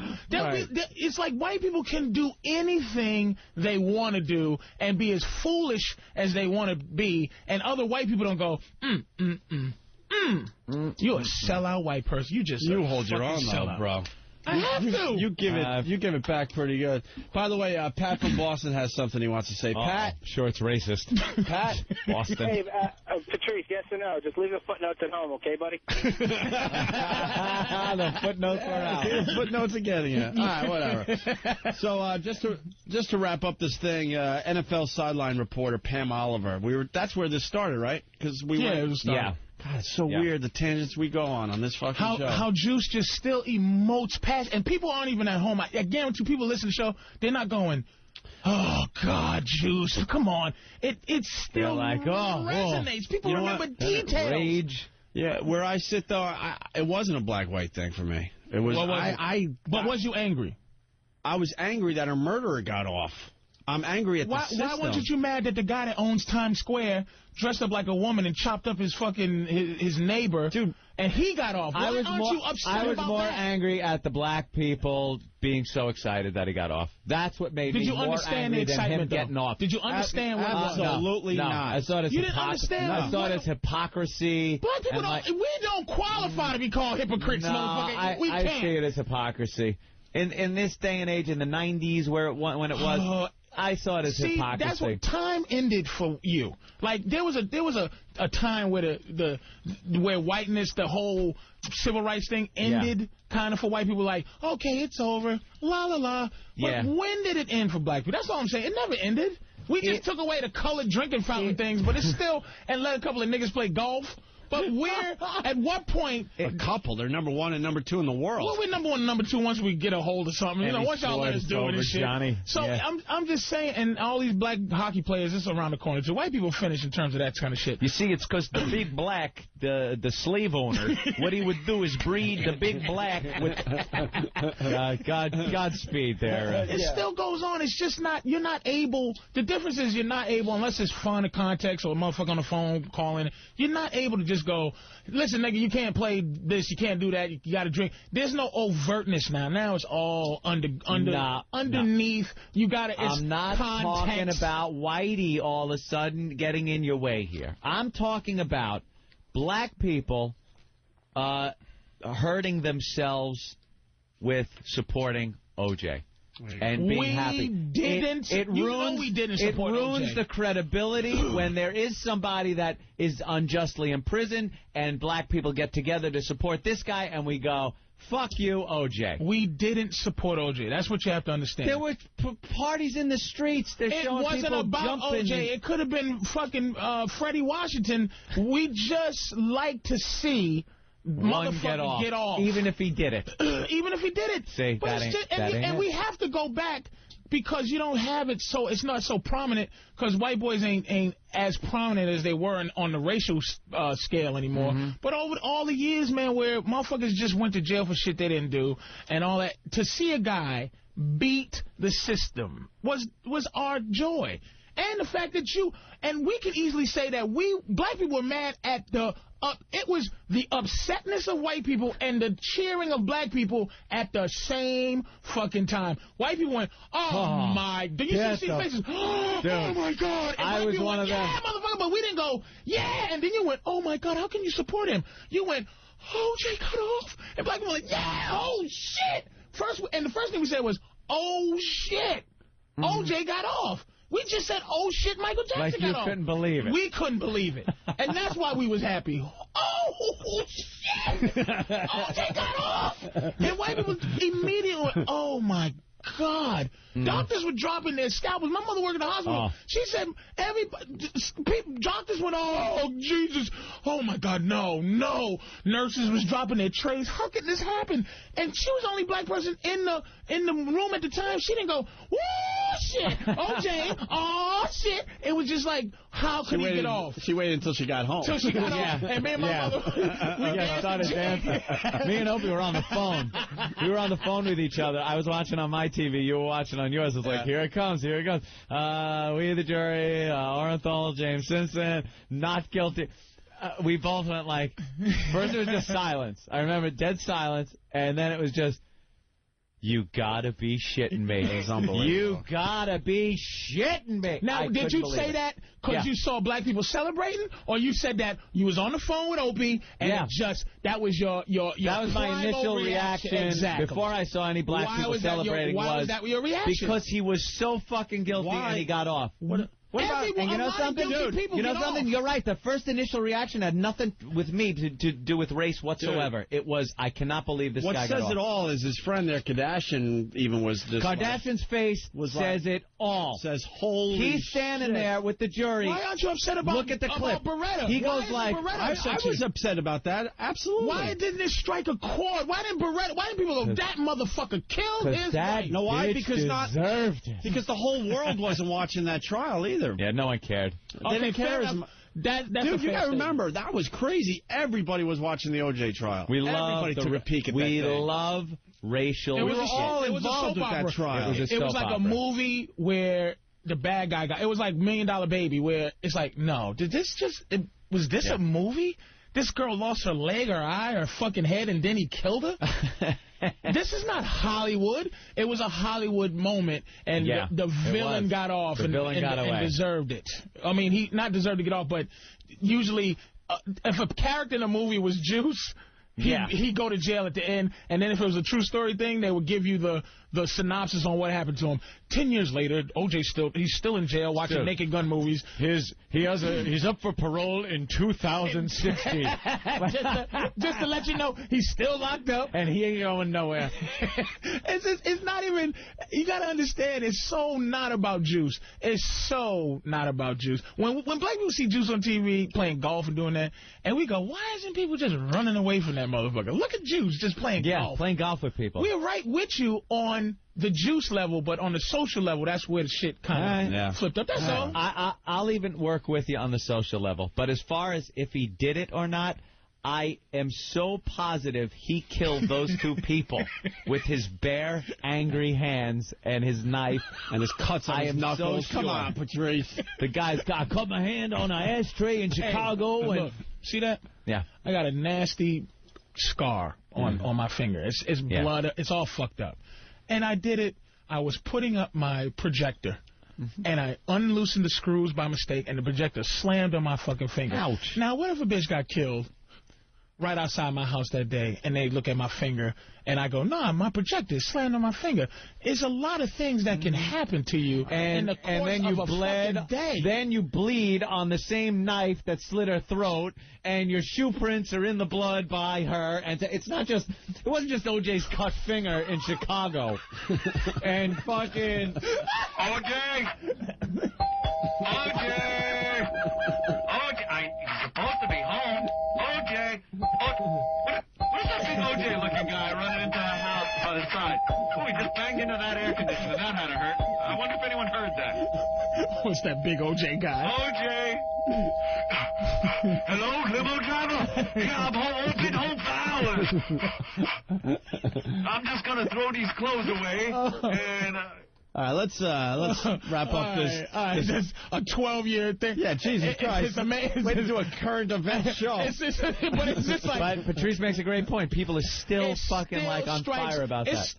It still really is a divisive thing for us. It never... No. White people ain't going to be right until something happens with this OJ situation. 12-year-old subject matter? Every phone line's lit. That's how angry everybody People are just still angry about Juice. Up next, we're going to talk about the 1969 Mets. Ooh. Can we trade? All right, you gotta believe. Can we trade? Okay, let's get a trade going. What do you need? Let's trade two niggas for Juice. Like two good. Who do you need? Who do you want? And maybe we can trade them. Y'all can have them. You send them to jail and the whole fucking thing. Who do we need? We need good ones. Now, would Kobe and Michael Jackson would have fucking appeased you for the Juice?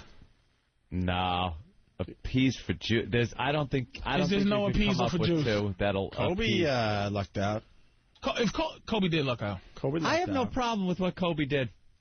I think he pulled some chick up there and just. I think she was asking for it, and then she wanted it. They could, realize she couldn't. He got a little rough. Maybe he's a little well hung. I don't blame her. I don't blame him. I just think it was, That's all about. She wanted some action and didn't realize that she couldn't take a soda can up her pussy. And he fucking Foster's Lager. I'm telling you right now, Kobe is packing. Yeah. Did some damage, and she said, holy crap, this is not what I was expecting. She was limping around her Colorado house. Yeah. Couldn't pee. Started feeling and a her little mother was like, are you okay? And she's like, she can't go, Mom. Kobe tore my pussy to shreds. On my ass up. Kobe's got a Foster's can in his hand. And that was it. Foster's can. Done. And she went, wait a minute, this is not what I was expecting. I absolutely believe that. I had no problem with what Kobe did. Yeah. No, you need somebody who really did something, got off the hook.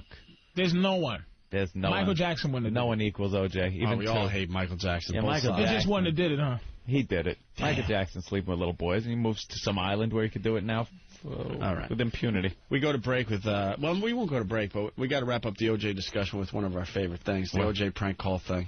Love it. Can't take credit for this. This is a DJ named Kid Chris. Got a hold of OJ's phone number and just fucked with him, man. Yeah. Oh, Juice? Yeah. Yeah, what are you doing? Who's this? This is AC. Let's go kill somebody tonight. Bye. Juice? Yeah. OJ. Who's this? It's Al Michaels. My wife's been acting like a real bitch. I was wondering if you could help me kill her. What do you say, champ? Do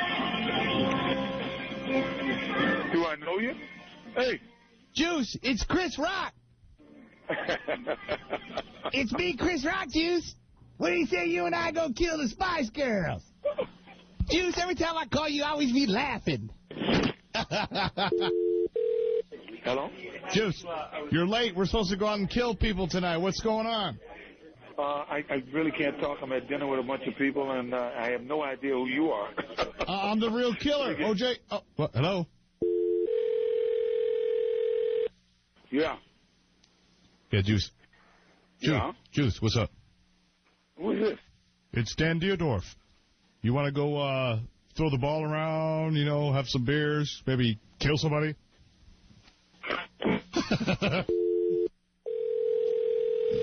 Yeah. Hi, OJ, it's Kato. Well, I want to go pick up some young girls and kill them. We can hold them underwater or something. How'd it go? Can I move in with you? Hello? Hi, OJ. Hey. Hey, it's Marcus Allen. Want to go get some bitches and kill them? God.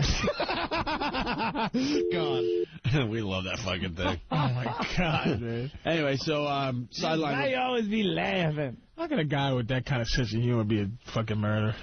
So we have, John Wayne Gacy used to laugh like that. I gotta go. NFL sideline reporter Pam Oliver. Yeah. So they got the broads working the sidelines at the football game. What channel is she? We all know that. I have no idea. It's all the same thing to me. You name one of these quarterbacks that are now doing this behind-the-scenes stuff, I couldn't tell you what channel they work on. Pam Oliver. I think she's CBS. Pam Oliver. Some are good.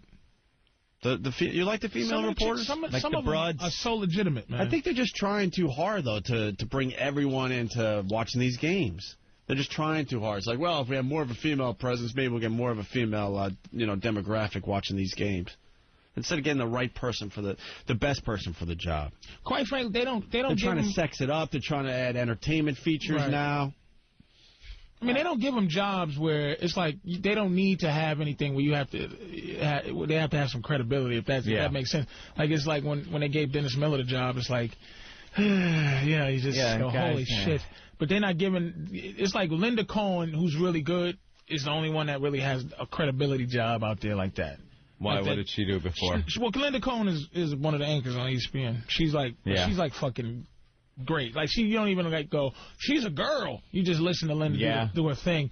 But some of these chicks on the sidelines, they're like, they only just make them talk to the coach as they're running in the sideline or go, hi, I'm with the guy that holds the camera. Hey, what do you think? They don't put no pressure on these bitches to like make some real statements. Talk about the plays or something. Yeah, nothing. They keep it very light. Here's Pam Oliver with something silly from yesterday. And let's check in with Pam Oliver. Hey there, Joe. You should have seen the smiles on the faces of the guys down here when Matt Hasselbeck completed that pass to Seneca Wallace. They had a look of joyful surprise, like, are you kidding me? Did Holmgren call that? Well, the fact that he did call that seems to suggest that the coach is going for it, and the guys are loving it. We watched him complete that play in practice, and Joe, there was a similar response. The Seahawks even more fired up if that is possible. 3rd and 10. Hell of a crowd. Listen to that crowd. Holy hell of a crowd at the game yesterday. Yeah. Yikes. But she's just commenting about how everyone's smiling. Of course they're smiling. Yeah. Smiling faces. If you can, there's a crowd screaming in the background, and there's sun shining, and popcorn is everywhere, and beer is very expensive. I'll tell you the reason why it's more expensive. Like beer is $6 here, but it's only $2 outside. Why? Just because if you look around you, there's a lot of seats. Thank you for that in-depth look. Thank you, Pam Oliver. From the sidelines, really earning her paycheck there. Here's more from Pam Oliver. Let's go down to the sideline of Pam Oliver. Well, Joe, it's been interesting watching Mike Holmgren, Matt Hasselbeck, and Sean Alexander throughout the entire game. The three of them very communicative. They tend to huddle up every time the offense takes the field. It's worth noting Hasselbeck, who's been given a little bit more control with the offense, has been doing most of the talking. Holmgren nodding his head in agreement. That represents a shift in their relationship from recent years. Well, I'll say. I'll say, there's some poor jock out there can't get a job, and this bitch is on the sideline. Are we still on? Hello? That's corporate language for, okay, bitch, go get us some Toasties and some French fries. The men could use some coffee. Let's go down the sideline to the hot piece of ass they hired so we can get better ratings. Some poor football player fucking knows everything about the game, cutting a ribbon at a car dealership in West Muskogee. Right. Quarterbacks talk and running backs run, and we're here down close to the field. You wouldn't believe it, but there's a guy, they wear helmets, and that is to keep their heads from getting hurt really bad when they hit each other. So, thank you, Pam Oliver. You're welcome. And he just sounds like that when he goes, let's go to Pam Oliver. Hi, I'm here at a white line. There's a 50, and then over here there's a 30. Right. And like if I walk 20 yards, and I'm counting, watch this, 1 foot, 2 foot, 3. That's a yard. Now when I walk that, usually that means I get a first down, and I can continue to play until I get through those things over there that look like a thing. It looks like the thing that you hit, and it vibrates. That would be a tuning fork. Yeah. So if you look. Just look around. Well, it can't be round because the field's square. If you look a square, you'll see stuff. Thank you, Hole, with a nice ass. It's the hole for football. You're welcome. Let's go down the field with the broad with the nice ass. Pam? Someone seems to have made a mistake on the field because the marks go up to 50 and then back down again instead of continuing to 100. Thank you, you stupid hole. It's 3rd and 10. A lot of people ask, like, if they're at the 20-yard line, why isn't the field goal a 20? Well, believe it or not, they add the distance of where the tuning fork is and the guy holding the thingy. Thank you, Tight Snatch. You're welcome. 4th and goal, and it looks like they're going to be going for it. I always wondered, how did they come up with 4? Like, why not 5? Terry? Well, we're wondering why you're on the field doing the sideline reporting for this very important game. Oh. Poor guy with 2 blown-out knees somewhere. Everything you need to know. Yeah, he can't get his insurance money. He fights every month to get enough money to pay for the drugs for the pain he's got. He could be on the sideline rattling off stats and names and everything, but no. They want to open up the game to now. So the wife. So it's not that stereotypical husband sitting on the couch, wife bitching at him. Wife making the sandwiches. Making the sandwiches for the guy. Now that a woman is talking about it, she can then get involved. Hey, if she knows the game, why can't my wife? That's right. Let's get her involved. So we have to go down to the sideline and listen to the hole. We got another example of the hole on the sideline. Listen to this one. And Holly Rowe, let's go down and check with you. Well, guys, we're kind of joking around. Why is Purdue calling timeouts on defense? But I really respect what Brock Spack's doing right now. He's been talking to his defense saying, let's worry about this series. He's coaching all these substitutes because who knows if they're going to have to open up this competition. So what message does it send to the kids if the coaches give up? Got to respect Brock Spack for continuing to coach his kids down to the last minutes of these games. Holly has not given up. It's 49-21, sweetheart. Sweetheart. Wow, that is a great dig. That is a great jab. Sweetheart is the corporate bitch. He punched her right in the twat. Oh, it's with like that one. It's like bringing your kid to work, you know. Oh, that's cute, son. That's cute. But let me do the heavy lifting. Giving up, sweetheart. Toots, you dame.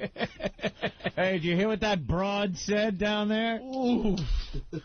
Oh my goodness. And she tried sounding like she's rattling off. She got the names. She got the.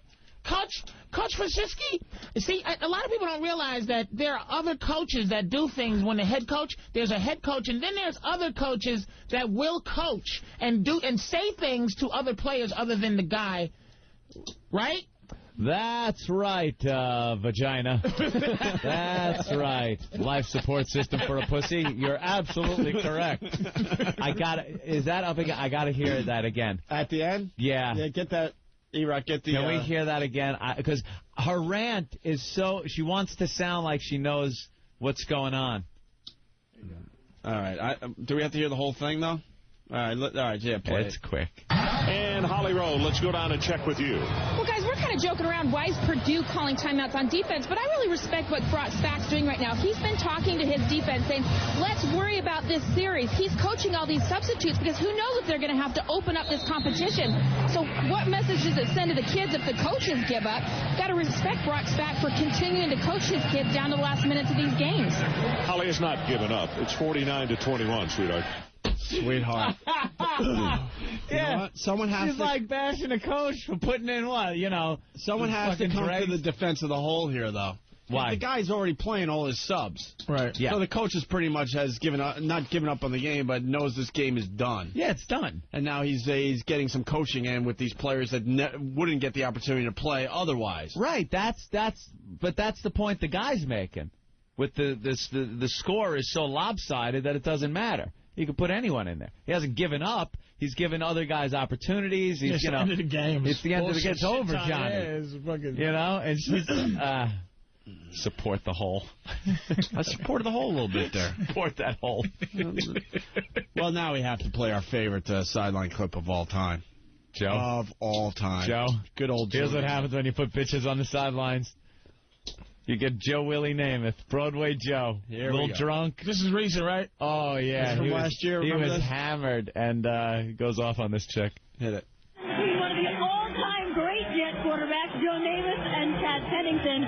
What impresses you about Chad? I believe everything that anyone else has watched Chad play impresses me. The same thing impresses them. He's a quality, classy quarterback that has a touch on the football. He's not a thrower. He's a passer.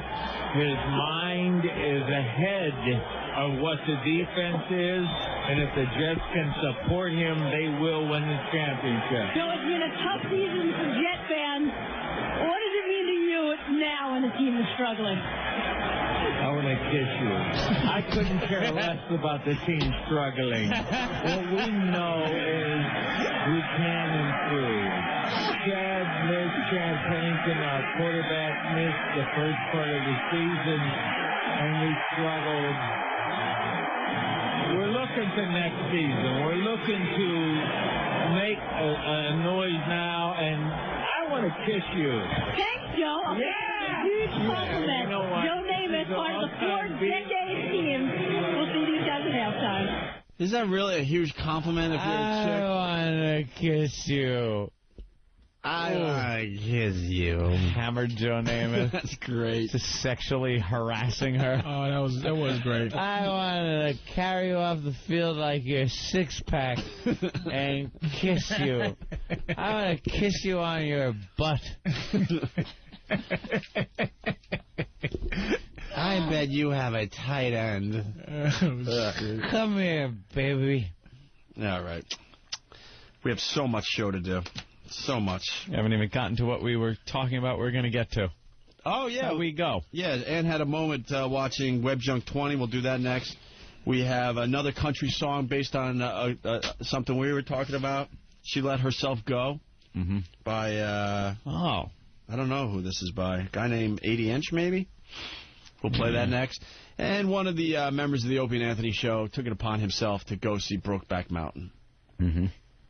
So we'll get his review next as well. Who it could be.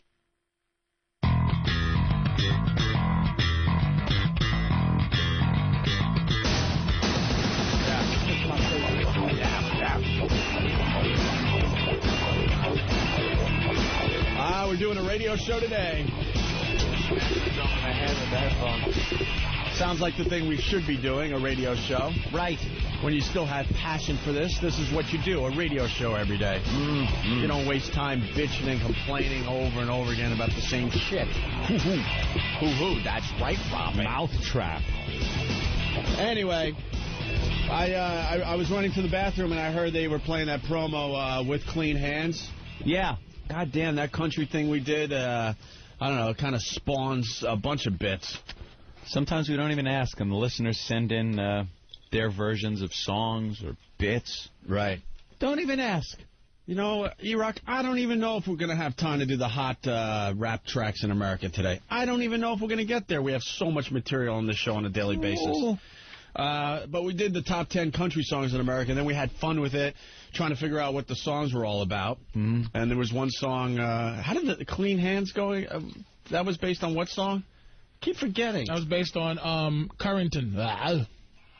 What was his name? Billy Currington. What was the song we were trying to figure out that led to With Clean Hands? He was sleeping with his girl. He was like, it's a love story. He was doing something right? He was doing something right, Yeah, but what was the title of the song? Anyone? I Must Be Doing Something Right by Billy Currington, right? Billy Currington. Get to the chopper, Billy. Me and Dirks. So the song was called I Must Be Doing Something Right, and we figured it had to be that he was clipping his nails and had clean hands when he was touching her vulva. I'm Scott Peterson. Hello. That'd be one of his names. Scott Peterson. So, to back up a little bit, so we goofed on the fact that what he was doing right was he had his nails clipped, he had clean hands when he was touching her vulva. Right. And we had some fun, and you guys went back and forth and made up a song called Clean Hands real fast. Yeah. Then DJ New Style took it upon himself to come up with this little ditty. We had two that came in. The other one is good, too, but it's a little long. DJ New Style hit it right on the old money. So listen to his With Clean Hands song. And then we got a brand new song that just came in based on our goofing of the country songs.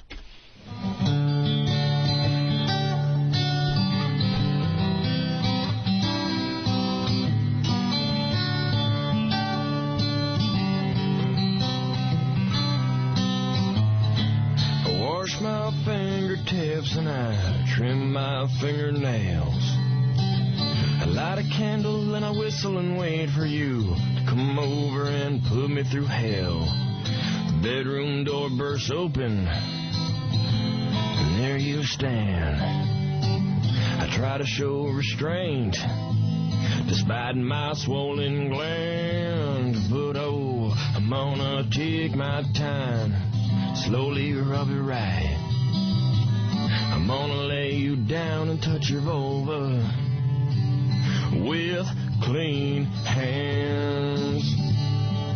Don't need no finger grease with clean hands. I'm gonna touch that pretty crease with clean hands.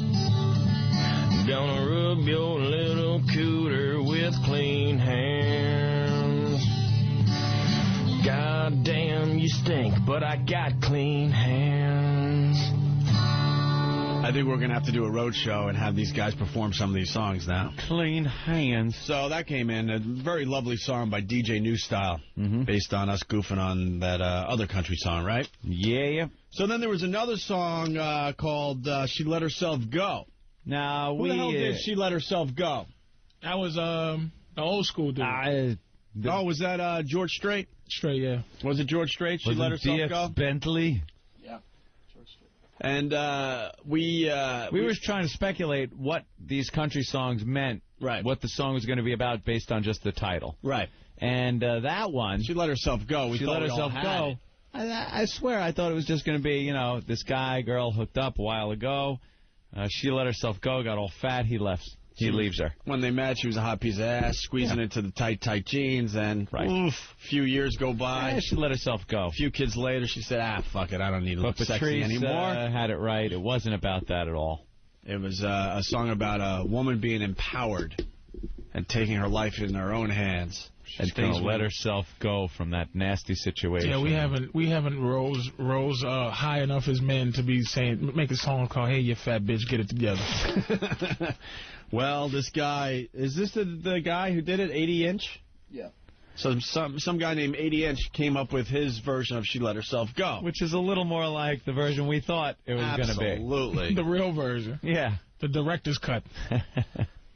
Before they have a whole discussion on it, on Whackbag, I will acknowledge right now that I'm saying absolutely a lot on this program for some reason. Thank you. Absolutely. End of discussion. Really? Don't need to start your stupid thread.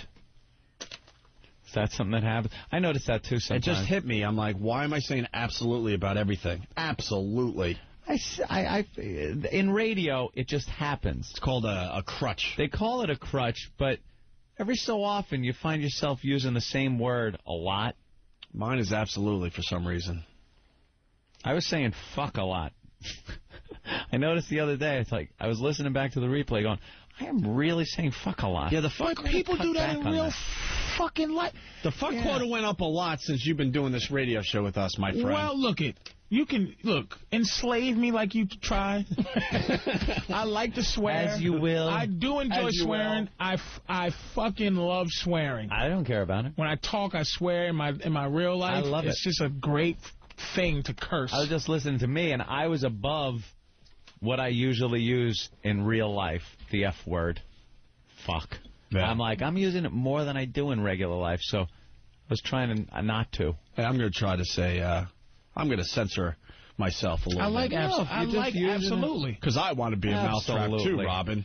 Absolutely. That's a good word. I say absolutely all the time. Fantastic. Absolutely. And the One Past they pick up on everything, so I just don't feel like reading 10 pages about how I say absolutely.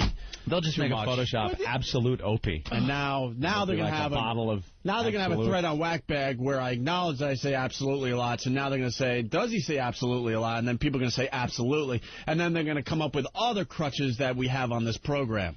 These cocksuckers talking about my laugh. My natural laugh that I've had since I was forever years old. Yeah. All the time. That's just what I do. I like having fun. I like laughing. It's like, oh, that big fat forced laugh.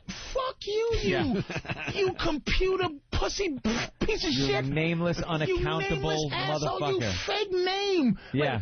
I'm faking my laugh. I'm trying to entertain you cocksucker for 4 hours a day. Yeah. And I can't repeat something. I can't laugh at my own self just to keep me from shooting myself. But it's like you go there and your ego just goes, wow, maybe I do. You're not even a profile, so maybe I could figure out who you are and punch you in the face, motherfucker. Yeah.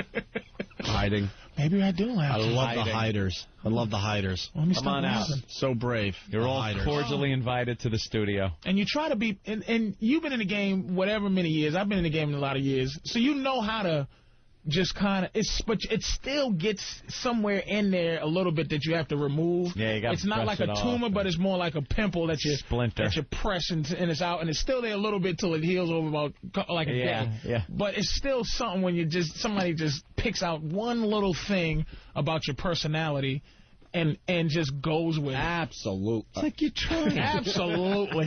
You're trying here, you know? You're on the air every day and by the way, trying to do a good show. I do love the Pests. I just like beating them up a little bit. They're a lot of fun, actually. They make this job a lot of fun. All right, so getting back into it. So she let herself go. Mm-hmm. This is the version we thought, and this guy, 80-inch, took it upon himself to write a little song called She Let Herself Go. Right. This is what the country song should sound like. Mm-hmm. Just shut the fuck up. There ain't no reason for you to go to the store. Stay your fat ass on the fucking couch. That's what you do all day long anyway. And if I put you in my damn truck, then that motherfucker's gonna take twice the amount of gas just to go 2 miles down the goddamn road. Said I can't take it anymore. You better lay off the pie. All you do is stuff your face from morning to night. A traveling salesman out on the road, don't let her come back home to a heavier load. I've gotta get this fat bitch out of my life, 'cause she let herself go. Let herself go. No diet plan inside.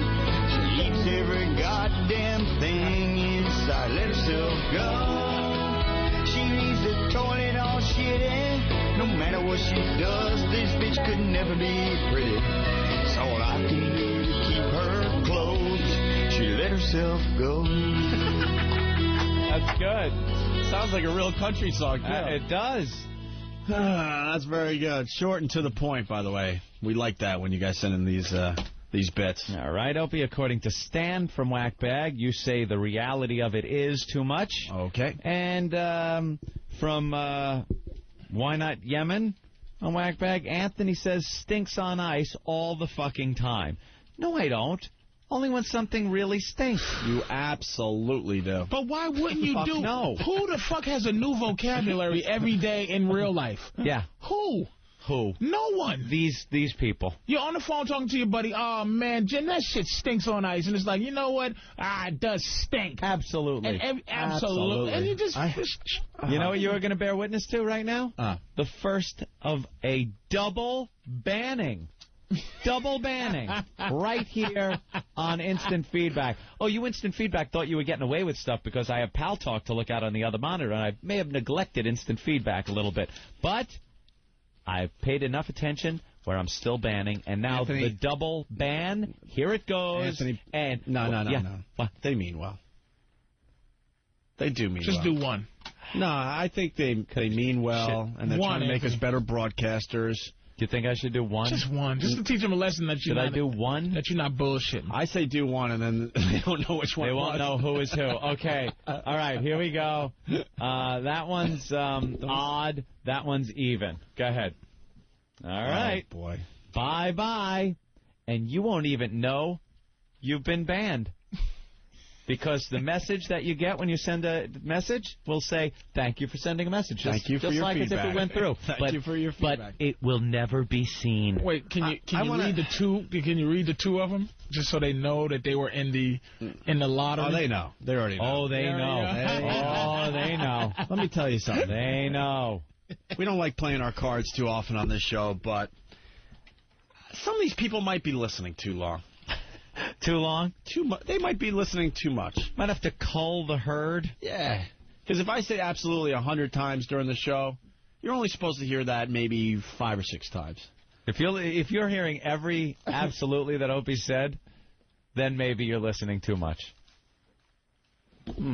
Oh, boy. Now they're all coming in.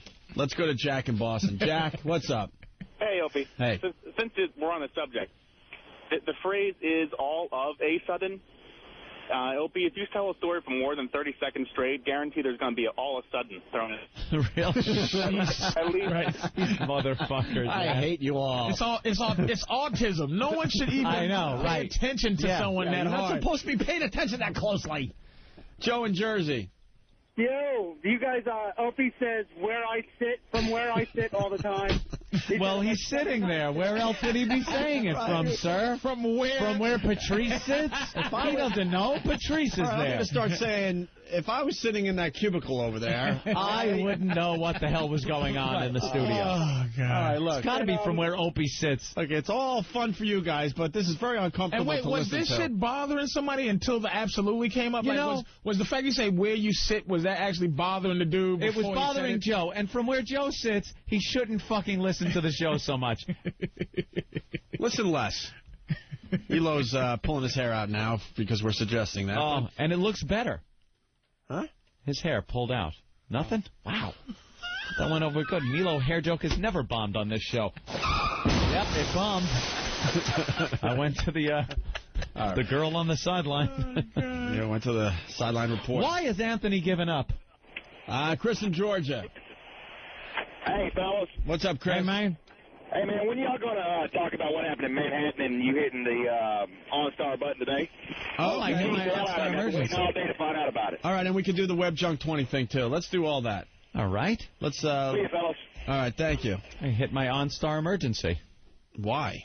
Over the weekend. Well, Opie, I was getting on the Long Island Expressway, I believe. Mm-hmm. And you ever see this happen?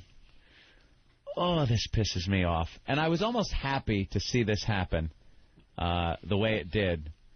And it wasn't me involved. And you're on an on-ramp to a highway where the speed limit is 55 miles an hour. There's plenty of on-ramp. There's a car in front of you. For some reason, they will only get up to 35 or 40 miles per before they try to merge into traffic. Now, me, I will be doing minimal 55, usually 60. That way, if someone's next to you, you could back off a little, still be at highway speed, get in behind them. But usually I'm on the on-ramp going faster than anyone in the right-hand lane. I could fit in where I want. It's a beautiful merge. I am one of the best mergers I've ever seen from where I'm sitting, which is the driver's seat. Absolutely. Fucking A. If I do your laugh, I can't do your laugh. See, that would have been the brilliance of it. It's going to be high, but I can't do it. Oh, Lordy. That motherfucker's got to... He always got to Patrice has a fan. He's fanning himself. Got to be racist just to fuel the... Get the inspiration to do Patrice's laugh. Oh, Lordy. Gotta knock you down a little bit. You made too many good points with that OJ thing, okay? Gotta keep you in line. Fucker. Showing your intelligence. How dare you? How dare you? From where I'm sitting. From where I'm sitting. All right. Absolutely. All right. So there's a car in front of me, smaller car, little small red car in front of me, and in front of them is this big old like Buick kind of thing. Yeah. Getting on the on-ramp. We're all on the on-ramp. The car in front of me is trying to get up to highway speed. I'm getting up to highway speed. The car leading the pack there, the old Buick, with what turned out to be an old couple inside, gets to almost the end of the on-ramp, panics, hits the brakes, and steps on the brakes. Oh, boy. There was so much...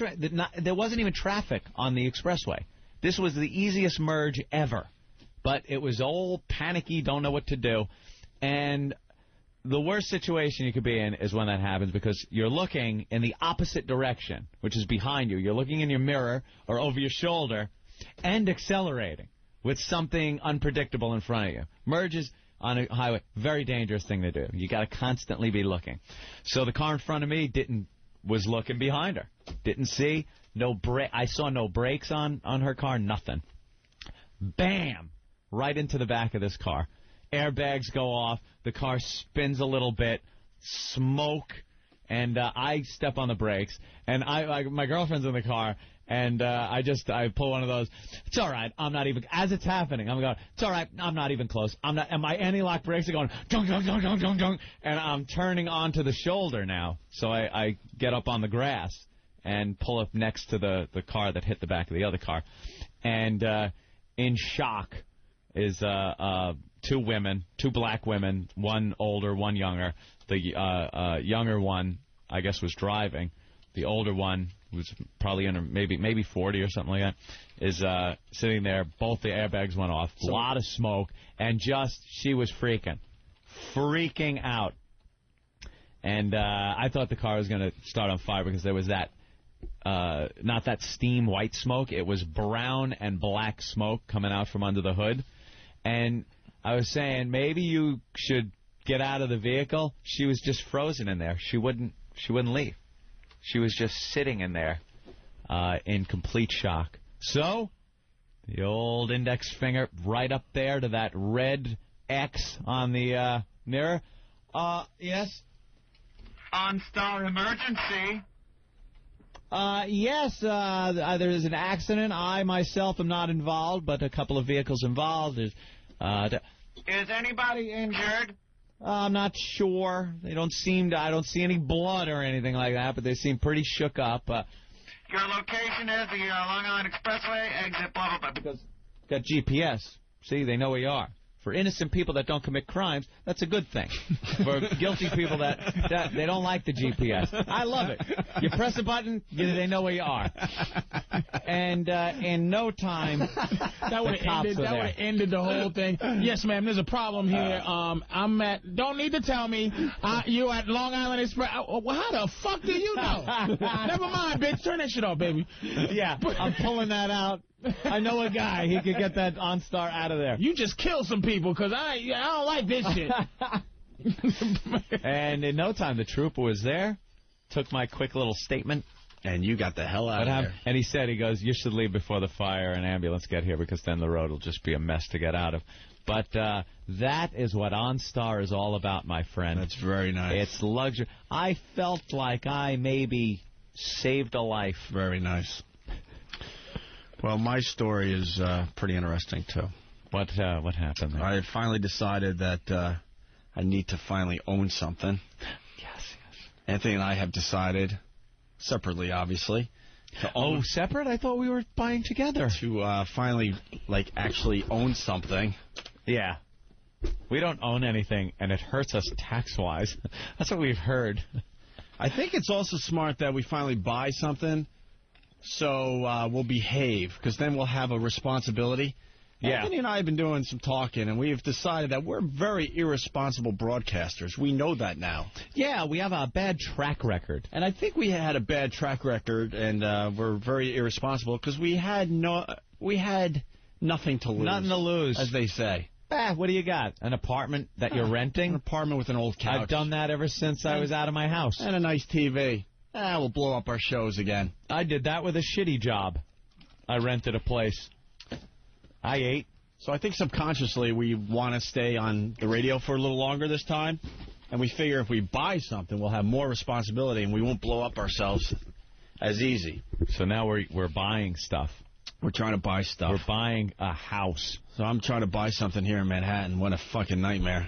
Wow, you really get a lot for your money in Manhattan. Oopsie. Well, from Manhattan, Manhattan's like ground zero, and then as you go out from the blast radius, it gets cheaper. Not by much, close to the city. I've noticed that. Whew. If I moved to, Montauk Point, I could own Montauk Point. Lighthouse, everything. For what they want for a house in Nassau County. Yeah. It's ridiculous. And it's even worse in Manhattan, because it's all about convenience. Yeah, Manhattan is the worst. You get what amounts to a studio apartment, and it will be above $1 million. Absolutely. Above $1 million. Hoboken, I don't want to travel too much. Jersey City, there is right there. Here's my logic with that.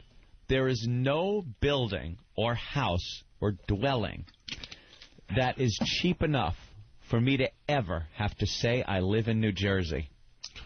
Ever. That's just awful. Man, you get a better view of New York in Jersey. Jersey Hoboken is amazing. Yeah, Jersey City's Jersey City is want a driver's license that says New Jersey on it. It's New York without being in New York. You don't have to deal with this nonsense every day. It's wannabe New York. Who even told you that? You live in Long Island. Long Island's like baby fucking... It's not even baby New York. It's baby New Jersey. Long Island stinks. Not. It is a suburb of the metropolis of New York. Bunch of garbage men and a fucking radio star. That's who live... Fuck you, fucking... Long Island stinks. Jersey is awful. Garbage? Or was that Staten Island? Staten Island is the place. Staten Island's bad. New Jersey got some nice places. You must be kidding. Eddie Murphy lives in fucking New Jersey. Oh, there's some Whitney, Houston. There's some amazing neighborhoods in Jersey. So, so I decided to start looking, and I started looking yesterday for the first time, and I looked at a brownstone, a very nice brownstone, and some other places. I'm just trying to figure it all out right now. I'm trying to educate myself. So I went into this brownstone. Gorgeous. The people have been living there since 1985, 86. Ooh. French couple. Very French. And, did it smell in there? And Jesus. And a young... The French are known to stink. And a young son. Young son meaning teenage, I don't know, 15, 16 maybe. Mm-hmm. Okay? And we get in there, and the place is perfect. As far as, yeah, well kept, I should say. You and your girl buying together? Well kept. And yeah, trying to figure all that out. Yes. So we're in this place, and it's well kept is what I'm getting at, because it wasn't the right place for me. And they're following us around, and the ladies straighten up the shoes and making sure everything is perfect as we go from room to room. Which makes me think they really want to sell this place. That's the first thing I was thinking. They really want to buy her. Trying real hard, yeah. And I'm sitting there going, why would they want to buy her? They've had this place since 1986. A little strange. So I'm like, and they're really anxious. They're explaining everything, and you could do this with the shades, and if you want to let only a little light in, and we have security bars that come down, but it doesn't, but you could pull them up, and so it doesn't look like a prison, and there's outdoor space, and this and that. I like that feature. And she's running around straightening as we go. straightening.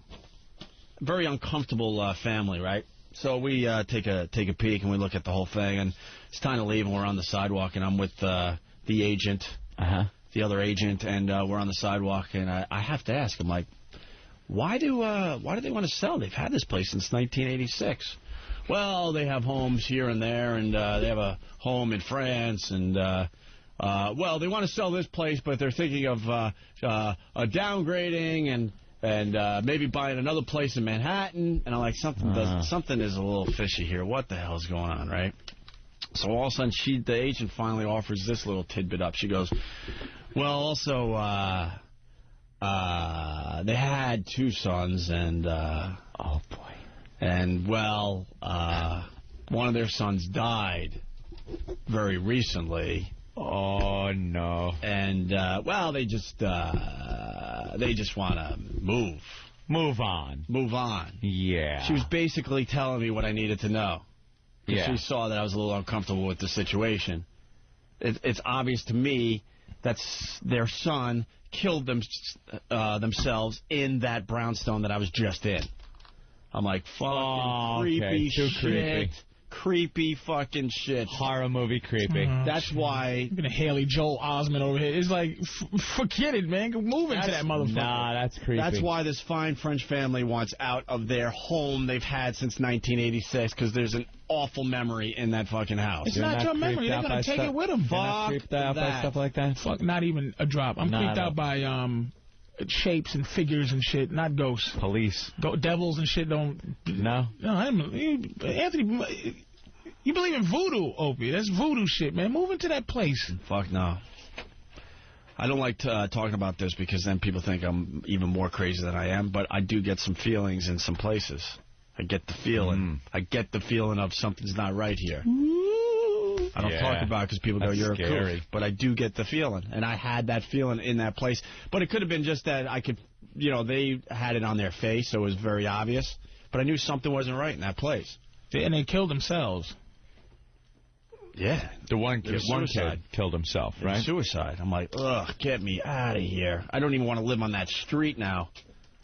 Don't even want to live on the street. What part of Manhattan was it? I don't want to say. They're a lovely family and all. No, what area? What area? I don't even want to say. Not even the area? Fuck no, let them be. What do you think? People are going to see the ghost flying over their house and say, that's it right there? Just the area. Manhattan. Fucking Manhattan. Chelsea, downtown. The white part of Manhattan. That's Manhattan. Thank you. It was below 100th Street. It was anything below. It was below 100. Oh, some French ghost. Sacre bleu. Wow. But then you add it all up and like that's why they want to move from their home that they take care of so well. They don't want to leave this. They didn't want to leave this place. Yeah. But they have no choice. Did you find out anything like how he did it? I want to do some research. Was it now. pills or was it like a shotgun blast? And they were following us around this brownstone, so I'm like, they must have walked right by the area that Spray it happened. some luminol around the house, and then you watch it glow. Fucking Dan or someone said, did you see fresh paint on the ceiling? Like, Jesus, dude. Did you turn on the TV? Did you unplug the TV, but it came back on? And then one of the boys came walking out of the television. And White shit. noise. Yeah, it's fucking. I don't believe in that ghost shit. I just don't believe in ghosts. That's why I can joke about it. I don't know. All I'm saying is I get feelings sometimes in different houses and things. Now, would you have gotten that feeling if they wasn't acting all stupid? I don't know. That's why I'm keeping it open. Like maybe that's what I was picking up on, that they were uncomfortable in their own skin because they just wanted out of there. You know. Look at his face. He's so serious, too. Oh, yeah, dude. You know, if you see his fucking face, he's just like, all right. Carol Ann. And going out... Stay away from the light, Carol Ann. Going out to buy your own place, it should be a fun thing to do on a Sunday. I was so creeped out the rest of the day. I'm like, oh, this poor family. Yeah. They've been there for almost 20 years. They have to sell. They have to. They'll find a buyer.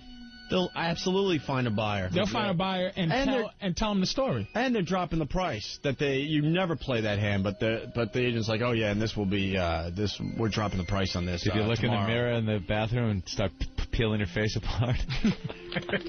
Was there a chicken with maggots on it on the counter or a steak crawling across the floor? It's nothing like that? Turn this off. You really know, people don't even understand this motherfucker's creeped out. I was definitely creeped out. I'll buy the place if they came in and said, you know, Patrice, come in and have a seat. You know, all my family, we shot each other, we killed each other. How much is it? $500,000 for Manhattan for a fucking house? I'm taking it. 500,000? More than that? Way more. Way more. Way the fuck more. How much would it have to come down for you to buy it? I'm not buying it. No matter what? No, there were other problems with the place.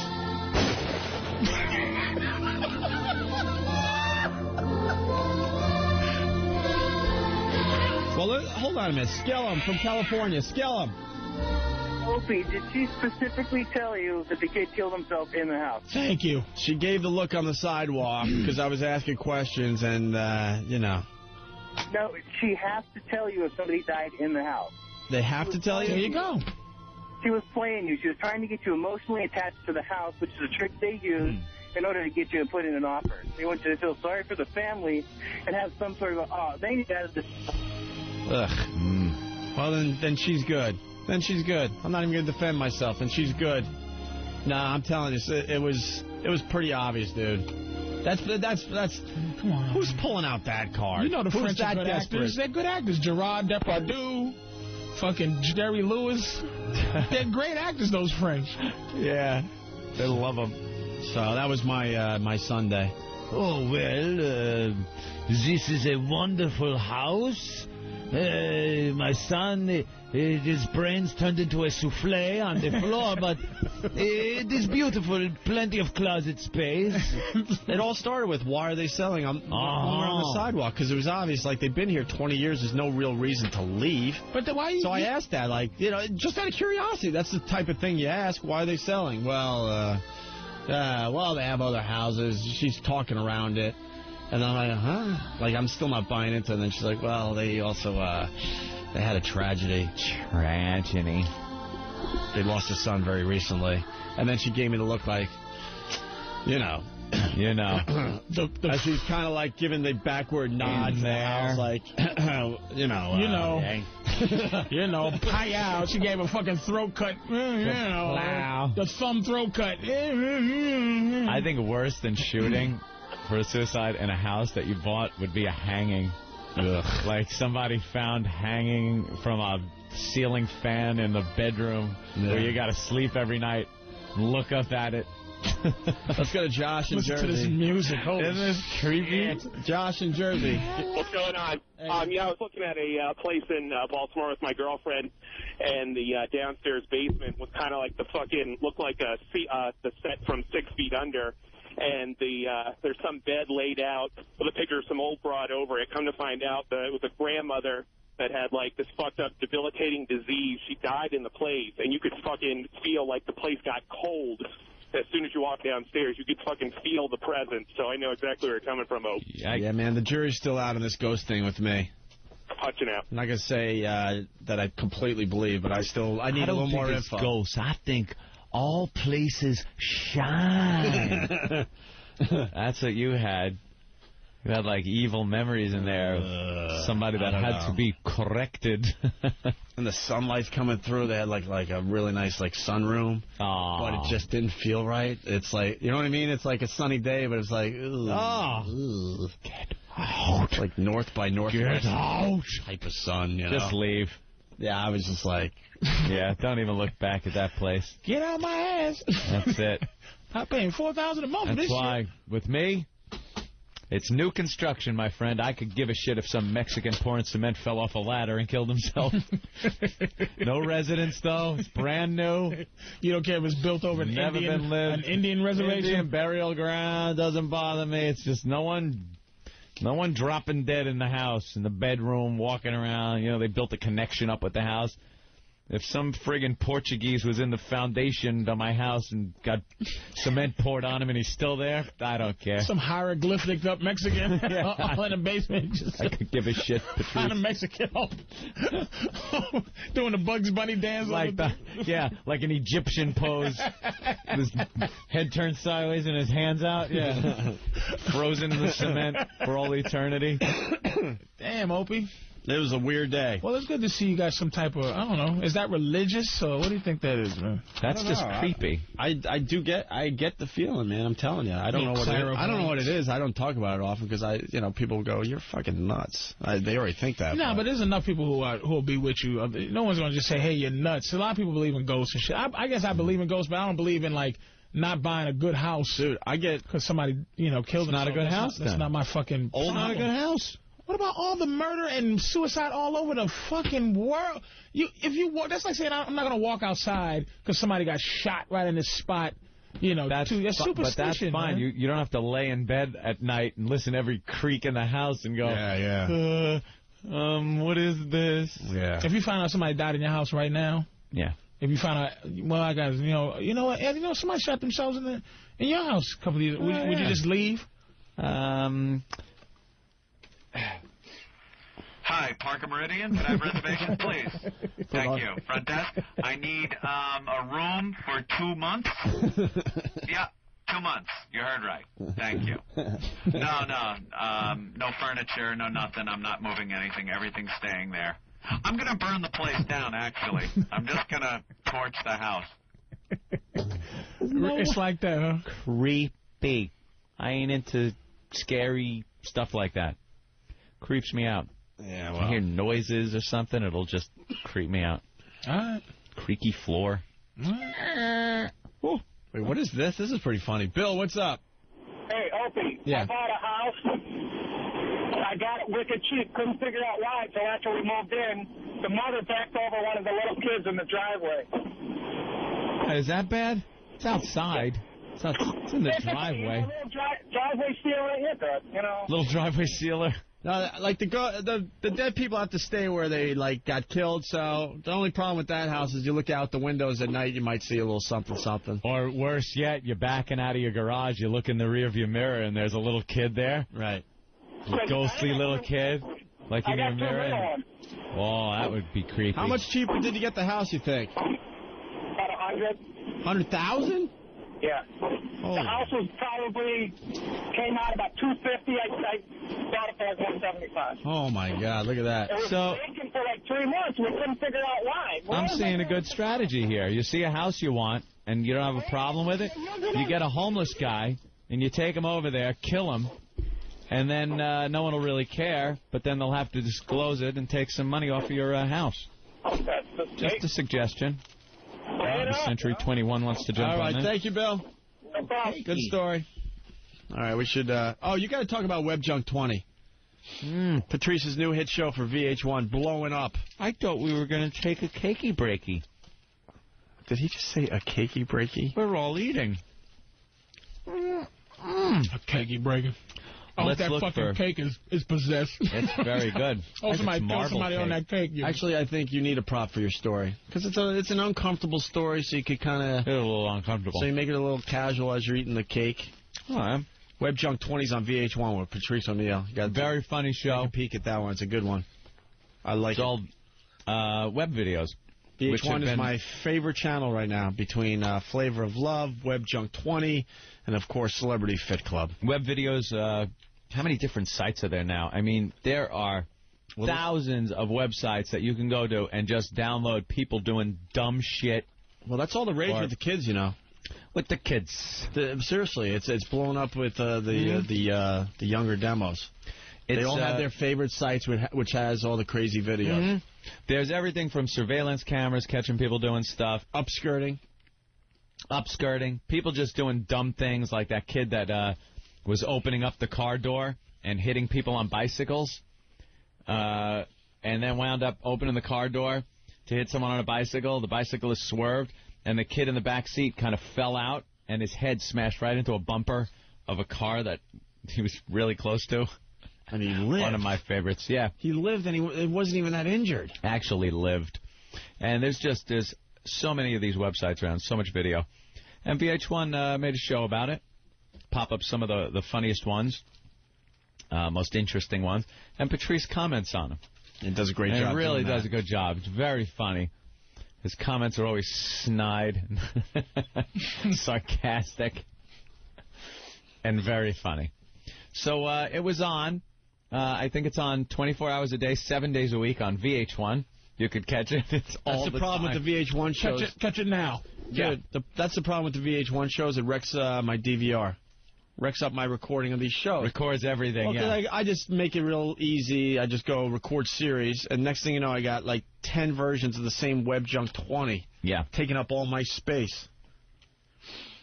So, you know, me and my girl laying in bed watching the show. And, well, you know what happens, Opie. You're laying in bed with your girl, or maybe, I don't know, you're with your guy in a sleeping bag up on Brokeback Mountain. Wherever these things take place, it might get a little amorous. You know what I mean? I like to say a little saucy. A little frisky. A little saucy. From where I was sitting. Yeah. A little porno music. What the fuck? You know, you're in bed. You start having what they call the sexual relations there, Opie. What's called the monkey sex. Right. Whatever you want to call it. Had a couple of drinks, so, you know, we're all a little sloppy. Having some fun. You know, some good, clean fun. Good, clean American fun. Like a guy and a girl should have in a bed. And it's weird when you have a job like we have. Because occasionally, unlike a lot of people in the world, your friends pop up on television. And it's an odd thing when it first happens. I mean, there have been times you're having sex, and there's my pal Adam Ferrara all of a sudden. Hey there, pal. Hey, give her a good one for me. Tag her in the ass. You know, you just hear their voice. And I know TV is not a two-way thing, but it's kind of just weird hearing your friends talk while you're having sex with your girl. That's all I'm trying to say. You know, I did feel it. Did you? You son of a bitch. I knew it. I saw it in your face. I did feel it. It's just one of those things that... I felt an energy. It's an energy. It's an energy. Unless something... You know, most people don't have their friends on television for that to happen to. But it's been enough years where it's happened where that part of it doesn't really bother me. So Patrice being on television while I'm having sex... doesn't bother me that much. But then the clip he played, now, we're really getting into it. And you don't want to be distracted or ruin any moments by what's happening on television. So you try to phase it out. And a lot of times you can. But when it's a clip that we've played on the show enough times, it catches your ear no matter how distracted you are by other activities. So in the middle of going at it, as they say, I hear this. Good Lord. Good Lord. Good Lord. Yes. 3 times with Patrice laughing and commenting something to the effect of an active fall, talking about nothing, falling off the stage. So the first time I hear it, I try to ignore it, as does my girlfriend. We ignore it. We're successful in ignoring it.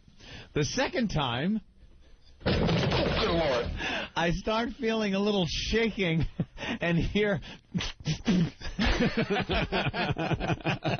At which point, the third one comes, we both lose it. Hysterical fucking laughing our asses off. How funny was that motherfucker, you know, talking about his bullshit. And then I went to the Shakespeare of Cabaret, And the Coventry school, it's only been 3 of us who ever graduated from the Coventry school. Fine, both.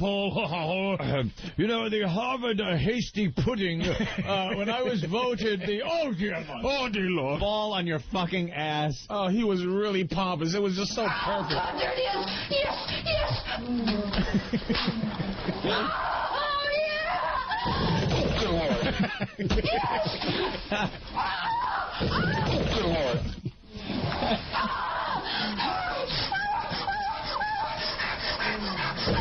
Good Lord.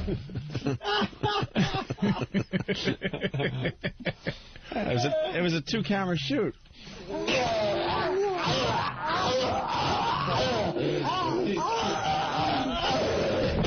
Lord. Yeah.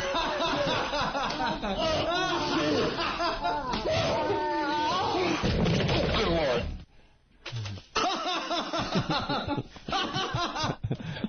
Yeah. That's just a little strange. Yeah. We just, like, laughed our asses off. One time would have been fine. Oh, dear Lord. And, you know, because it's sex and it's just goofy anyway. So to hear the Oh, dear Lord clip, it kind of fits. Yeah. But, you know, then you got to get right back into action. So I laid the law down. You can get a doggy style, you can get laying on your side. Those are your only choices. This is my house, and I get to say. And, yeah, we finished up with this. Oh, oh, dear Lord. Wow. Well, good. I'm glad. Yeah, Patrice, so glad you could join us. Okay, terrific. So glad you could be there. Glad I could help out. All right, listen.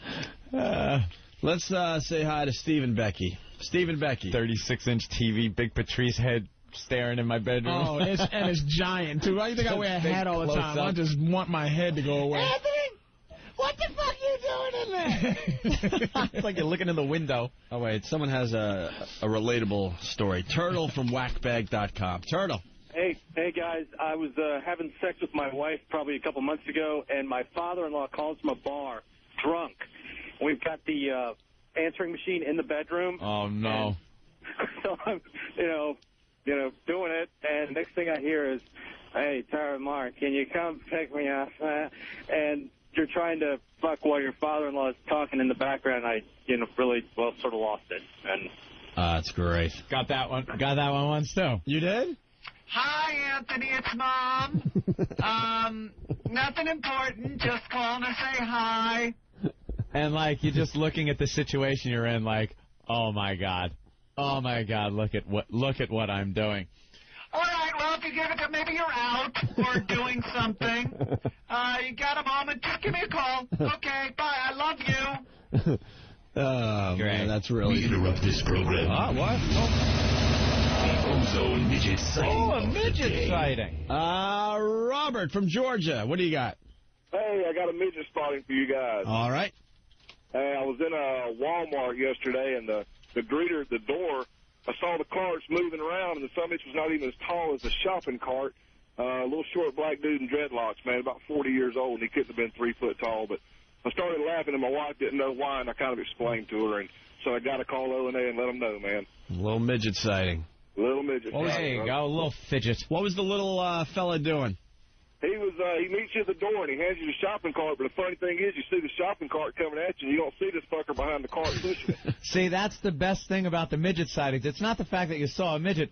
It's what the little guy was doing when you saw him. Because no matter what they're doing, it's always hysterical funny. Because they do things like that. One guy comments on the shopping cart. You see the shopping cart moving. It's like, what is it, a locomotion? It's just kind of moving itself. Oh, it's a midget. You think it might be a ghost? No, it's a midget. Or then there was a guy that saw a midget in a supermarket, and he needed help getting something off the shelf, and it was like waist high on a normal person, and he was jumping and like taking those big tomato juice cans, putting them on the floor, and standing on them to get something. That shit's hysterical when it's a fidget. Meanwhile, back at the show. Can't believe your mom would call and leave a message. I know, it was very embarrassing. Absolutely amazing. Anyway. What? Let's go to Steve and Becky. Steve and Becky. Hello. Hi, Becky. You have to excuse me. Somebody's got a cold beer on my tits. You have a cold beer on your Hooters. On my nipple right now, yeah. Why? And you're on Pal Talk? It's his morning beer. What's your... All right, you're on Pal Talk. We got cameras in the studio now. We're on we got Pal these Pal Talk rooms all over the place. And what's her name? Steve and Becky. Steve and Becky. Let me pop your cam up right there. Steve. Oh, there you are. Back on. All right, I'm looking. Wow, you got big tits. And a round face. And that's Steve. He's putting a cold beer on your tits. Oh, she seems to be enjoying that. A lot of people are saying, I see her on the radio. That's the beauty of Pal Talk. Yes. Why don't you lift that shirt up so we can see both of them, make sure they're both the same size. All right. Yeah. There they are. How about that? And she's smoking and on the phone and... Jesus. And she wants to... You want to play Guess What's in My Pants today, live on Pal Talk? Yeah, let's play Guess What's in My Pants. All right. Now, when we do this live on Pal Talk, it takes on a whole different thing than it does regular Guess What's in My Pants, okay? Do you know how to play Guess What's in My Pants? Yeah, I hold the receiver up to my bush and rub it around. And rub it around, right. Now, you know what the most important thing is to not show your bush until this is done. Because the last time this happened, the girl stood up, we saw the bush, bit ruined. Not really. It was just a shadow. It was a bunt shadow. A bunt eclipse? A bunt eclipse. All right. What you have to do is stay exactly where you are, because I can't see below your midsection right now. But take your pants that's a good thing. And panties down as Opie does it. And take your pants and panties off. But don't stand up. And don't show us your bush. You got that? Yeah, I got that. All right, pull him down. There she goes. She's pulling him down. Oh, that was quick. You got him down? Yeah, they're down. There she goes. Is that a guy? Does he have a pest shirt on behind you? Yes, he's got a pest shirt on behind me. It's one of our pests. All right. Have a pest shirt. Your pants are down. Yes. And now how we play, Guess What's in My Pants, she will rub the phone on her bush. And just judging by the sound that is made, we will determine what hairstyle she has. Ban Real 2000. Ban him right the fuck now. He IM'd me. His big IM comes up right in front of the picture of the naked girl. You're banned, fucko. Why would anyone IM me in the middle of video Guess What's in My Pants? Real 2000. Bye-bye, shithead. Bye-bye. Bye-bye. And somebody. I'm trying to look and participate, and an IM thing comes up right and blocks everything. Bye-bye, dick face. You lose. Okay.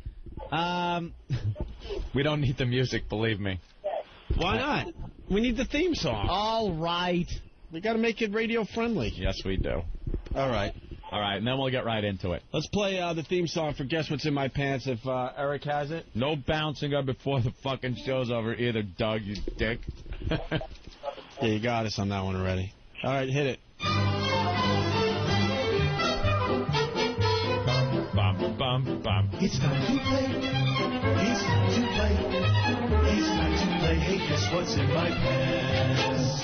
Place the receiver upon your beaver. It's time to play. Hey, guess what's in my pants? It's time to guess what's in my pants. My pants. All right, Becky, if you will, take the phone without standing up or anything. Just spread them. And rub up and down in an up and down fashion a few times on your bush. Okay.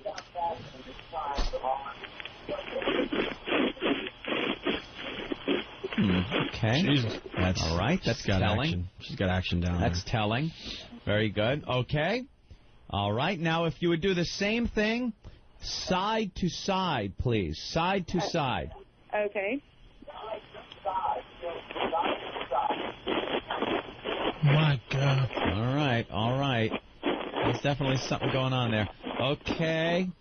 Now, in the most telling fashion, if you would rub it in a circular motion. Circular.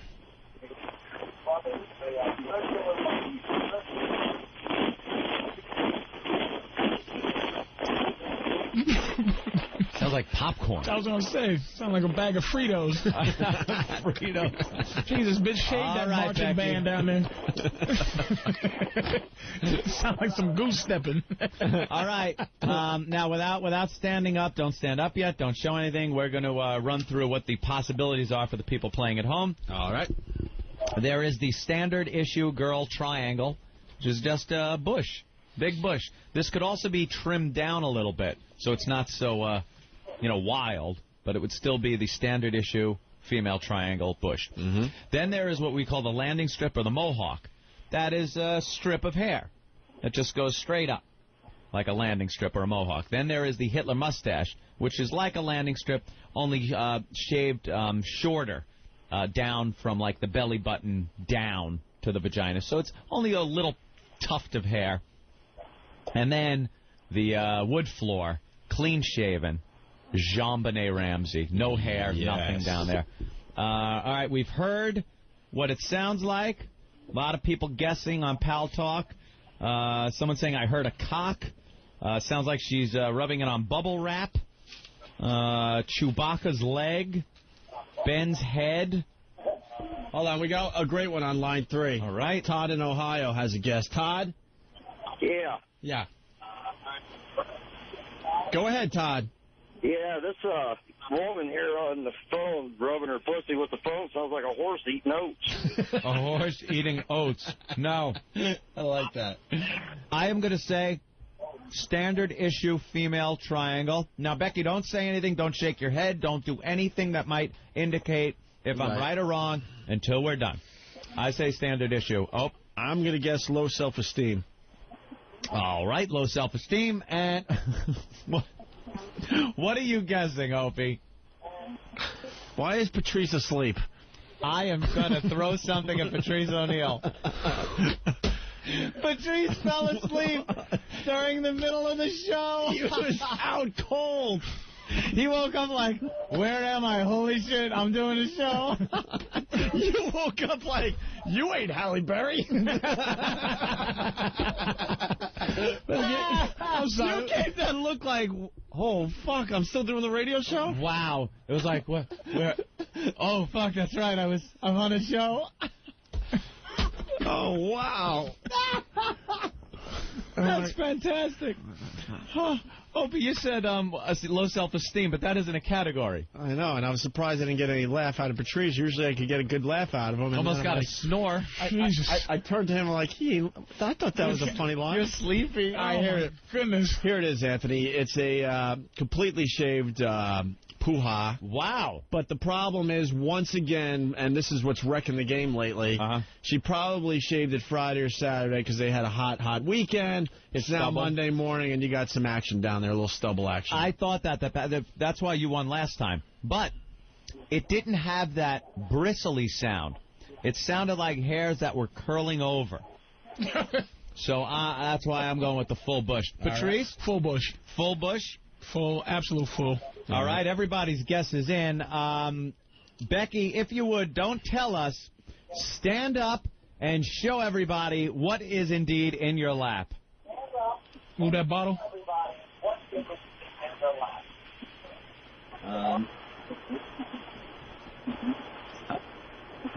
All right.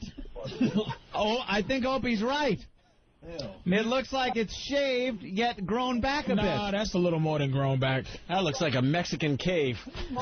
Tell her to move the C-section scar for a second. God. Becky.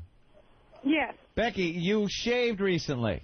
Yeah, Friday night. What? Opie had it right on the head. She shaved, even had the day, Friday. Thank you. You consider that a shaved Friday? No. It's Monday. I don't know what's going on there. What was that shaved there, Becky? No, it's pretty bushy. From Friday? It's a bush. Wait, did you shave clean Friday? No. No, I didn't say Yeah, all right. So I Grows do hair not like an Armenian. No, I didn't win. No? So there's a it's whole standard world of hurt down there. Standard triangle? Yeah, pretty much. Triangle? That's like... Got a Greek man's back down there. It's fucking... That's a shape I've never seen I as a kid. couldn't tell what that was, like shape-wise. Could you stand further away from the camera? Because it was too close. Preferably in the next room. Just stand up where you are and lower the camera a little bit. Staying away from the camera. Yeah, like lower the camera so we can see the bush. There you go. Okay, now stand still so that we get a good shot. There's just... Oh, don't move the camera so much. Let me see the booty, too. Fuck it. Moving like an earthquake. All right. Okay, I see what it is now. Hold the camera still, goddammit. Anthony, let me get a booty shot. Patrice wants a booty shot. Get a booty shot. No, I ain't turning my ass around. Why not? She wants a cut. Patrice loves that shit. Let's go to Jeremy in San Francisco. Jeremy in San Francisco, what's up? Jeremy. Oh, he had a great line, too. He had a good one. She said she's not showing her booty for me. She showed her ass a little bit. How dare she? All right. Are we happy? Yeah. I'm not sure who won that. Tell you the truth, Opie, I don't think there were any winners in this installment of Guess What's in My Pants.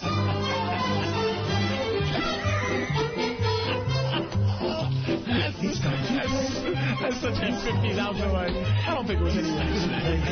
There are no winners in Thank you, Jerry Springer. She said not me. Boy, am I a fucking dick. Tell her I'm sorry. It's time to guess what's in my pants. My pants. Gotta love the pal talk. Video, Guess What's in My Pants, sweeping the nation. We invented it. Hoo-hoo. A big hi to everyone in the Pal Talk rooms today. All right, we're going to take a break, and then finally we're going to find out which member of the Opie and Anthony show went and saw Brokeback Mountain. Oh, is this like confessions? Revelations? Is that what it is? Somebody going to talk about getting fat sucked out of their neck? Or a nose job? Or hair extensions? Or being a homo? Hair plugs? Well, I guess going to Brokeback Mountain, that's pretty much that homo thing. Yeah, we'll find out next.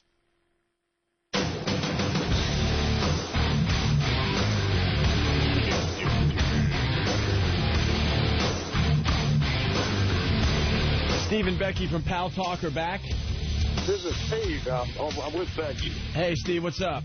Hey, look, I just need to ask Patrice to send her an apology note like you did the other girl. Yeah, when you ran her up. I'll tell you what, I wasn't really being mean to her, but, her feelings are hurt. I hate to hurt people. Patrice. Hold on for a minute. Becky, stand up and show me your ass, honey. I like this guy. Real pimp. Becky, honey, show Patrice your ass. There you go. Turn around so he won't get mad and he won't be upset. I can't How's that, see. Patrice? I can't. Yeah? It's not up. Well, what the hell you be calling for talking all that bullshit? No, it's not up. It's not. What? It's not up now. He's putting it back up. Okay, he's putting it back up. Hold on, honey. Hold on, honey. All right. Let me. We're just truck drivers off for today. Oh, my God. We're running out of show. I know it. All right, Steve. Can't see it, man. Okay, Becky, go ahead. There it is. Becky, go ahead. He wants to see your ass one time. Then he'll send you an apology note, honey. All right. This ain't working. Okay, I'm going to stay on the line. And I'm going to stay on the line. All right. All right, go ahead. There's our ass. I see it. This isn't going anywhere. All right. Thank you, Steve. I'll see you later, man. All right. Speaking of Steves, why don't we get Steve in here?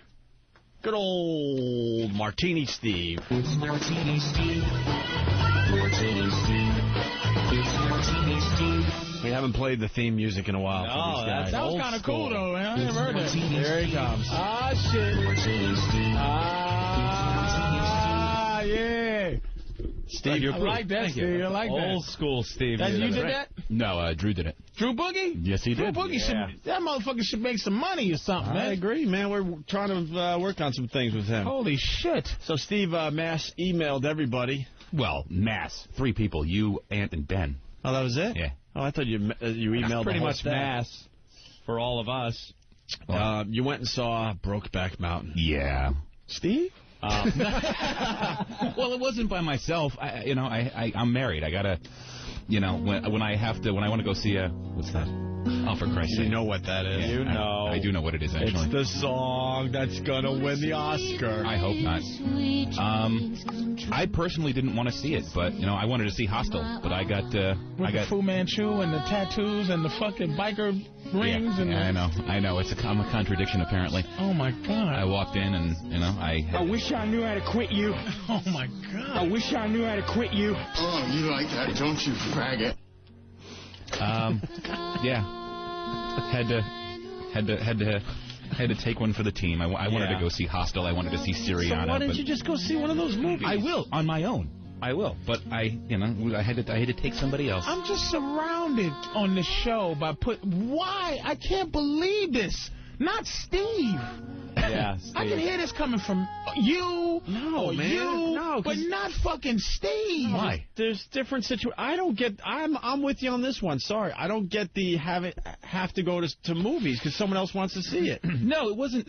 I wanted to go to a movie. Why couldn't she go with her friends if she wanted to see it? I'm sure she could. I have no desire to see this movie, and no one's going to drag me. I was curious. I'll admit I was curious. Bi-curious? Yes, exactly. Thank you so much.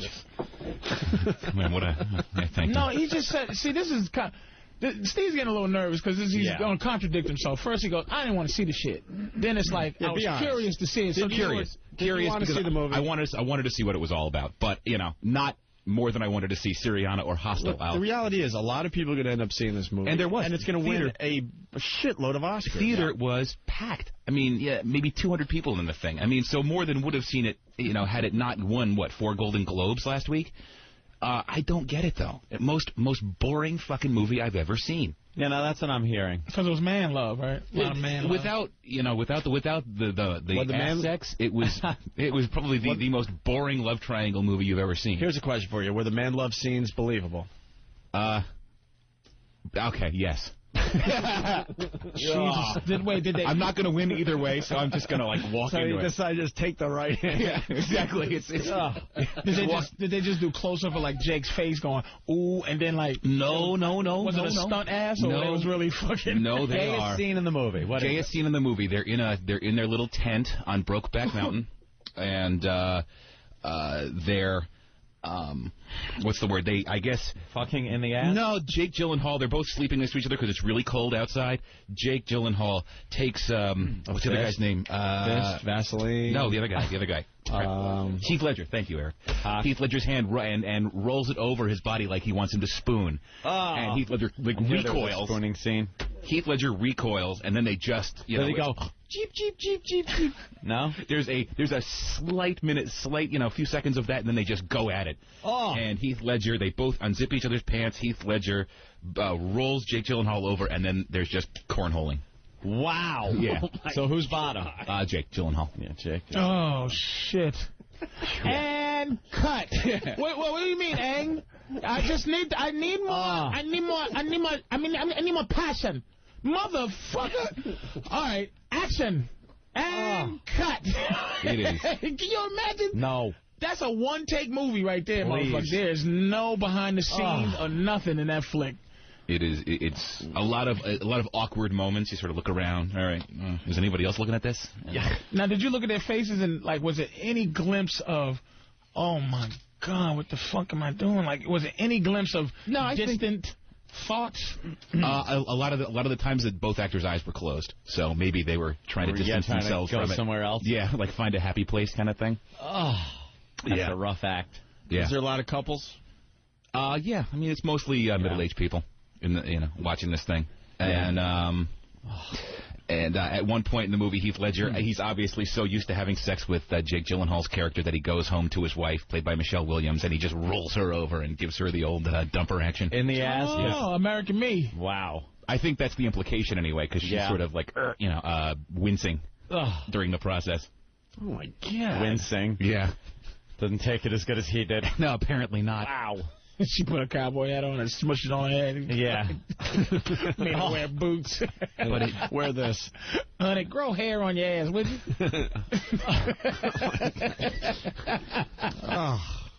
That's really hard. Oh, but it drags on. I don't understand. I get the cringe factor. People want to see it because it's two mainstream actors going at it with each other. But outside of that, boring. What happened at the end? What's that? What were you hoping for? A dick went in it. What happened at the end? Like, did they? You want me to fuck up the end for you? I will. Yeah, I definitely do. You care? Tell people to turn their radio down or something. I don't care. Hey, Ope, do you care? Who gets AIDS? The horse? There's no AIDS. Nothing? No AIDS. The Indian and construction workers come out and they just... It takes place in the late 60s and 70s. It takes place over the span of 20 years. So during the course of the whole thing, Heath Ledger gets married, has a family, his daughters grow up. Same with Jake Gyllenhaal gets married, has a wife and a kid, and you get to see their whole lives. And during the course of this 20 years, they keep going back to Brokeback Mountain and hooking up with each other. Yeah. And same time every year. Yeah, same couple times throughout the year. Yeah, and they continue it. And at the end, Jake Gyllenhaal gets his brains beat out with a tire iron. Oh, by some fag bashers? Yes, by some hooligans. At least I think that's what's implied. Wow. Now is that saying that gay love is almost at the movie ending, like he deserved that fucking shit, almost like it's bad? There was a little bit of a warning you got, because at one point Heath Ledger tells a story of a gay cowboy that his father showed him that had gotten dragged around by his dick.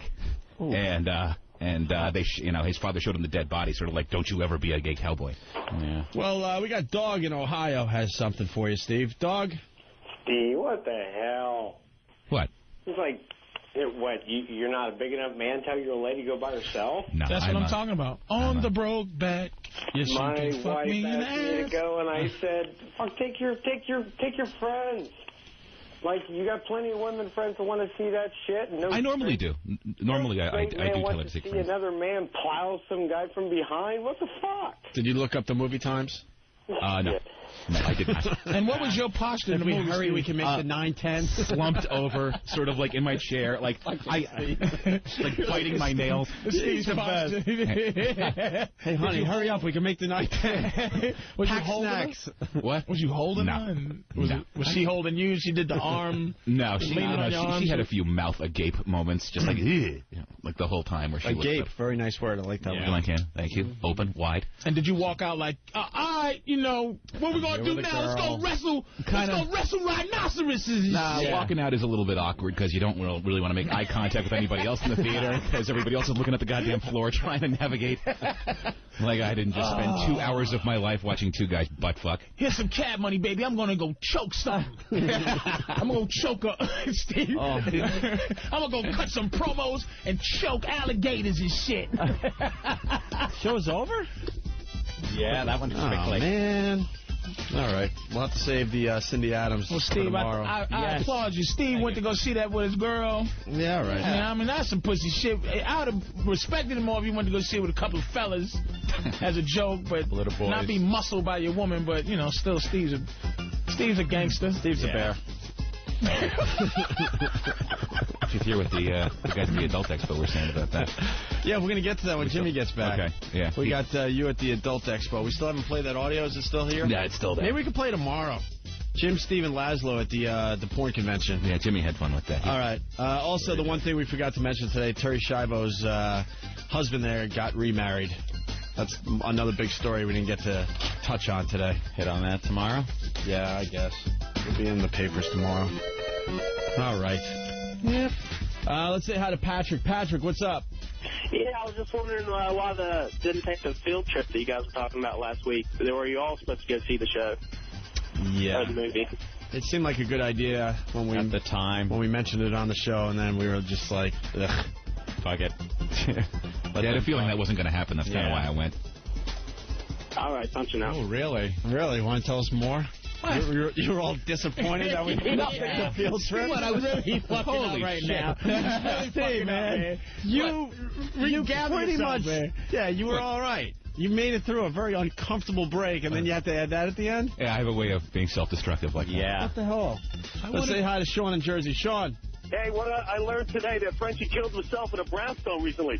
Hey, yeah. Thank you. Rob on Long Island. Rob, what did you learn on the show today? Hey, what's up, guys? Yeah, I learned that Patrice was question Blue Girls to be... fuck, I fucked it up. You stink. Yeah, we'll see you tomorrow.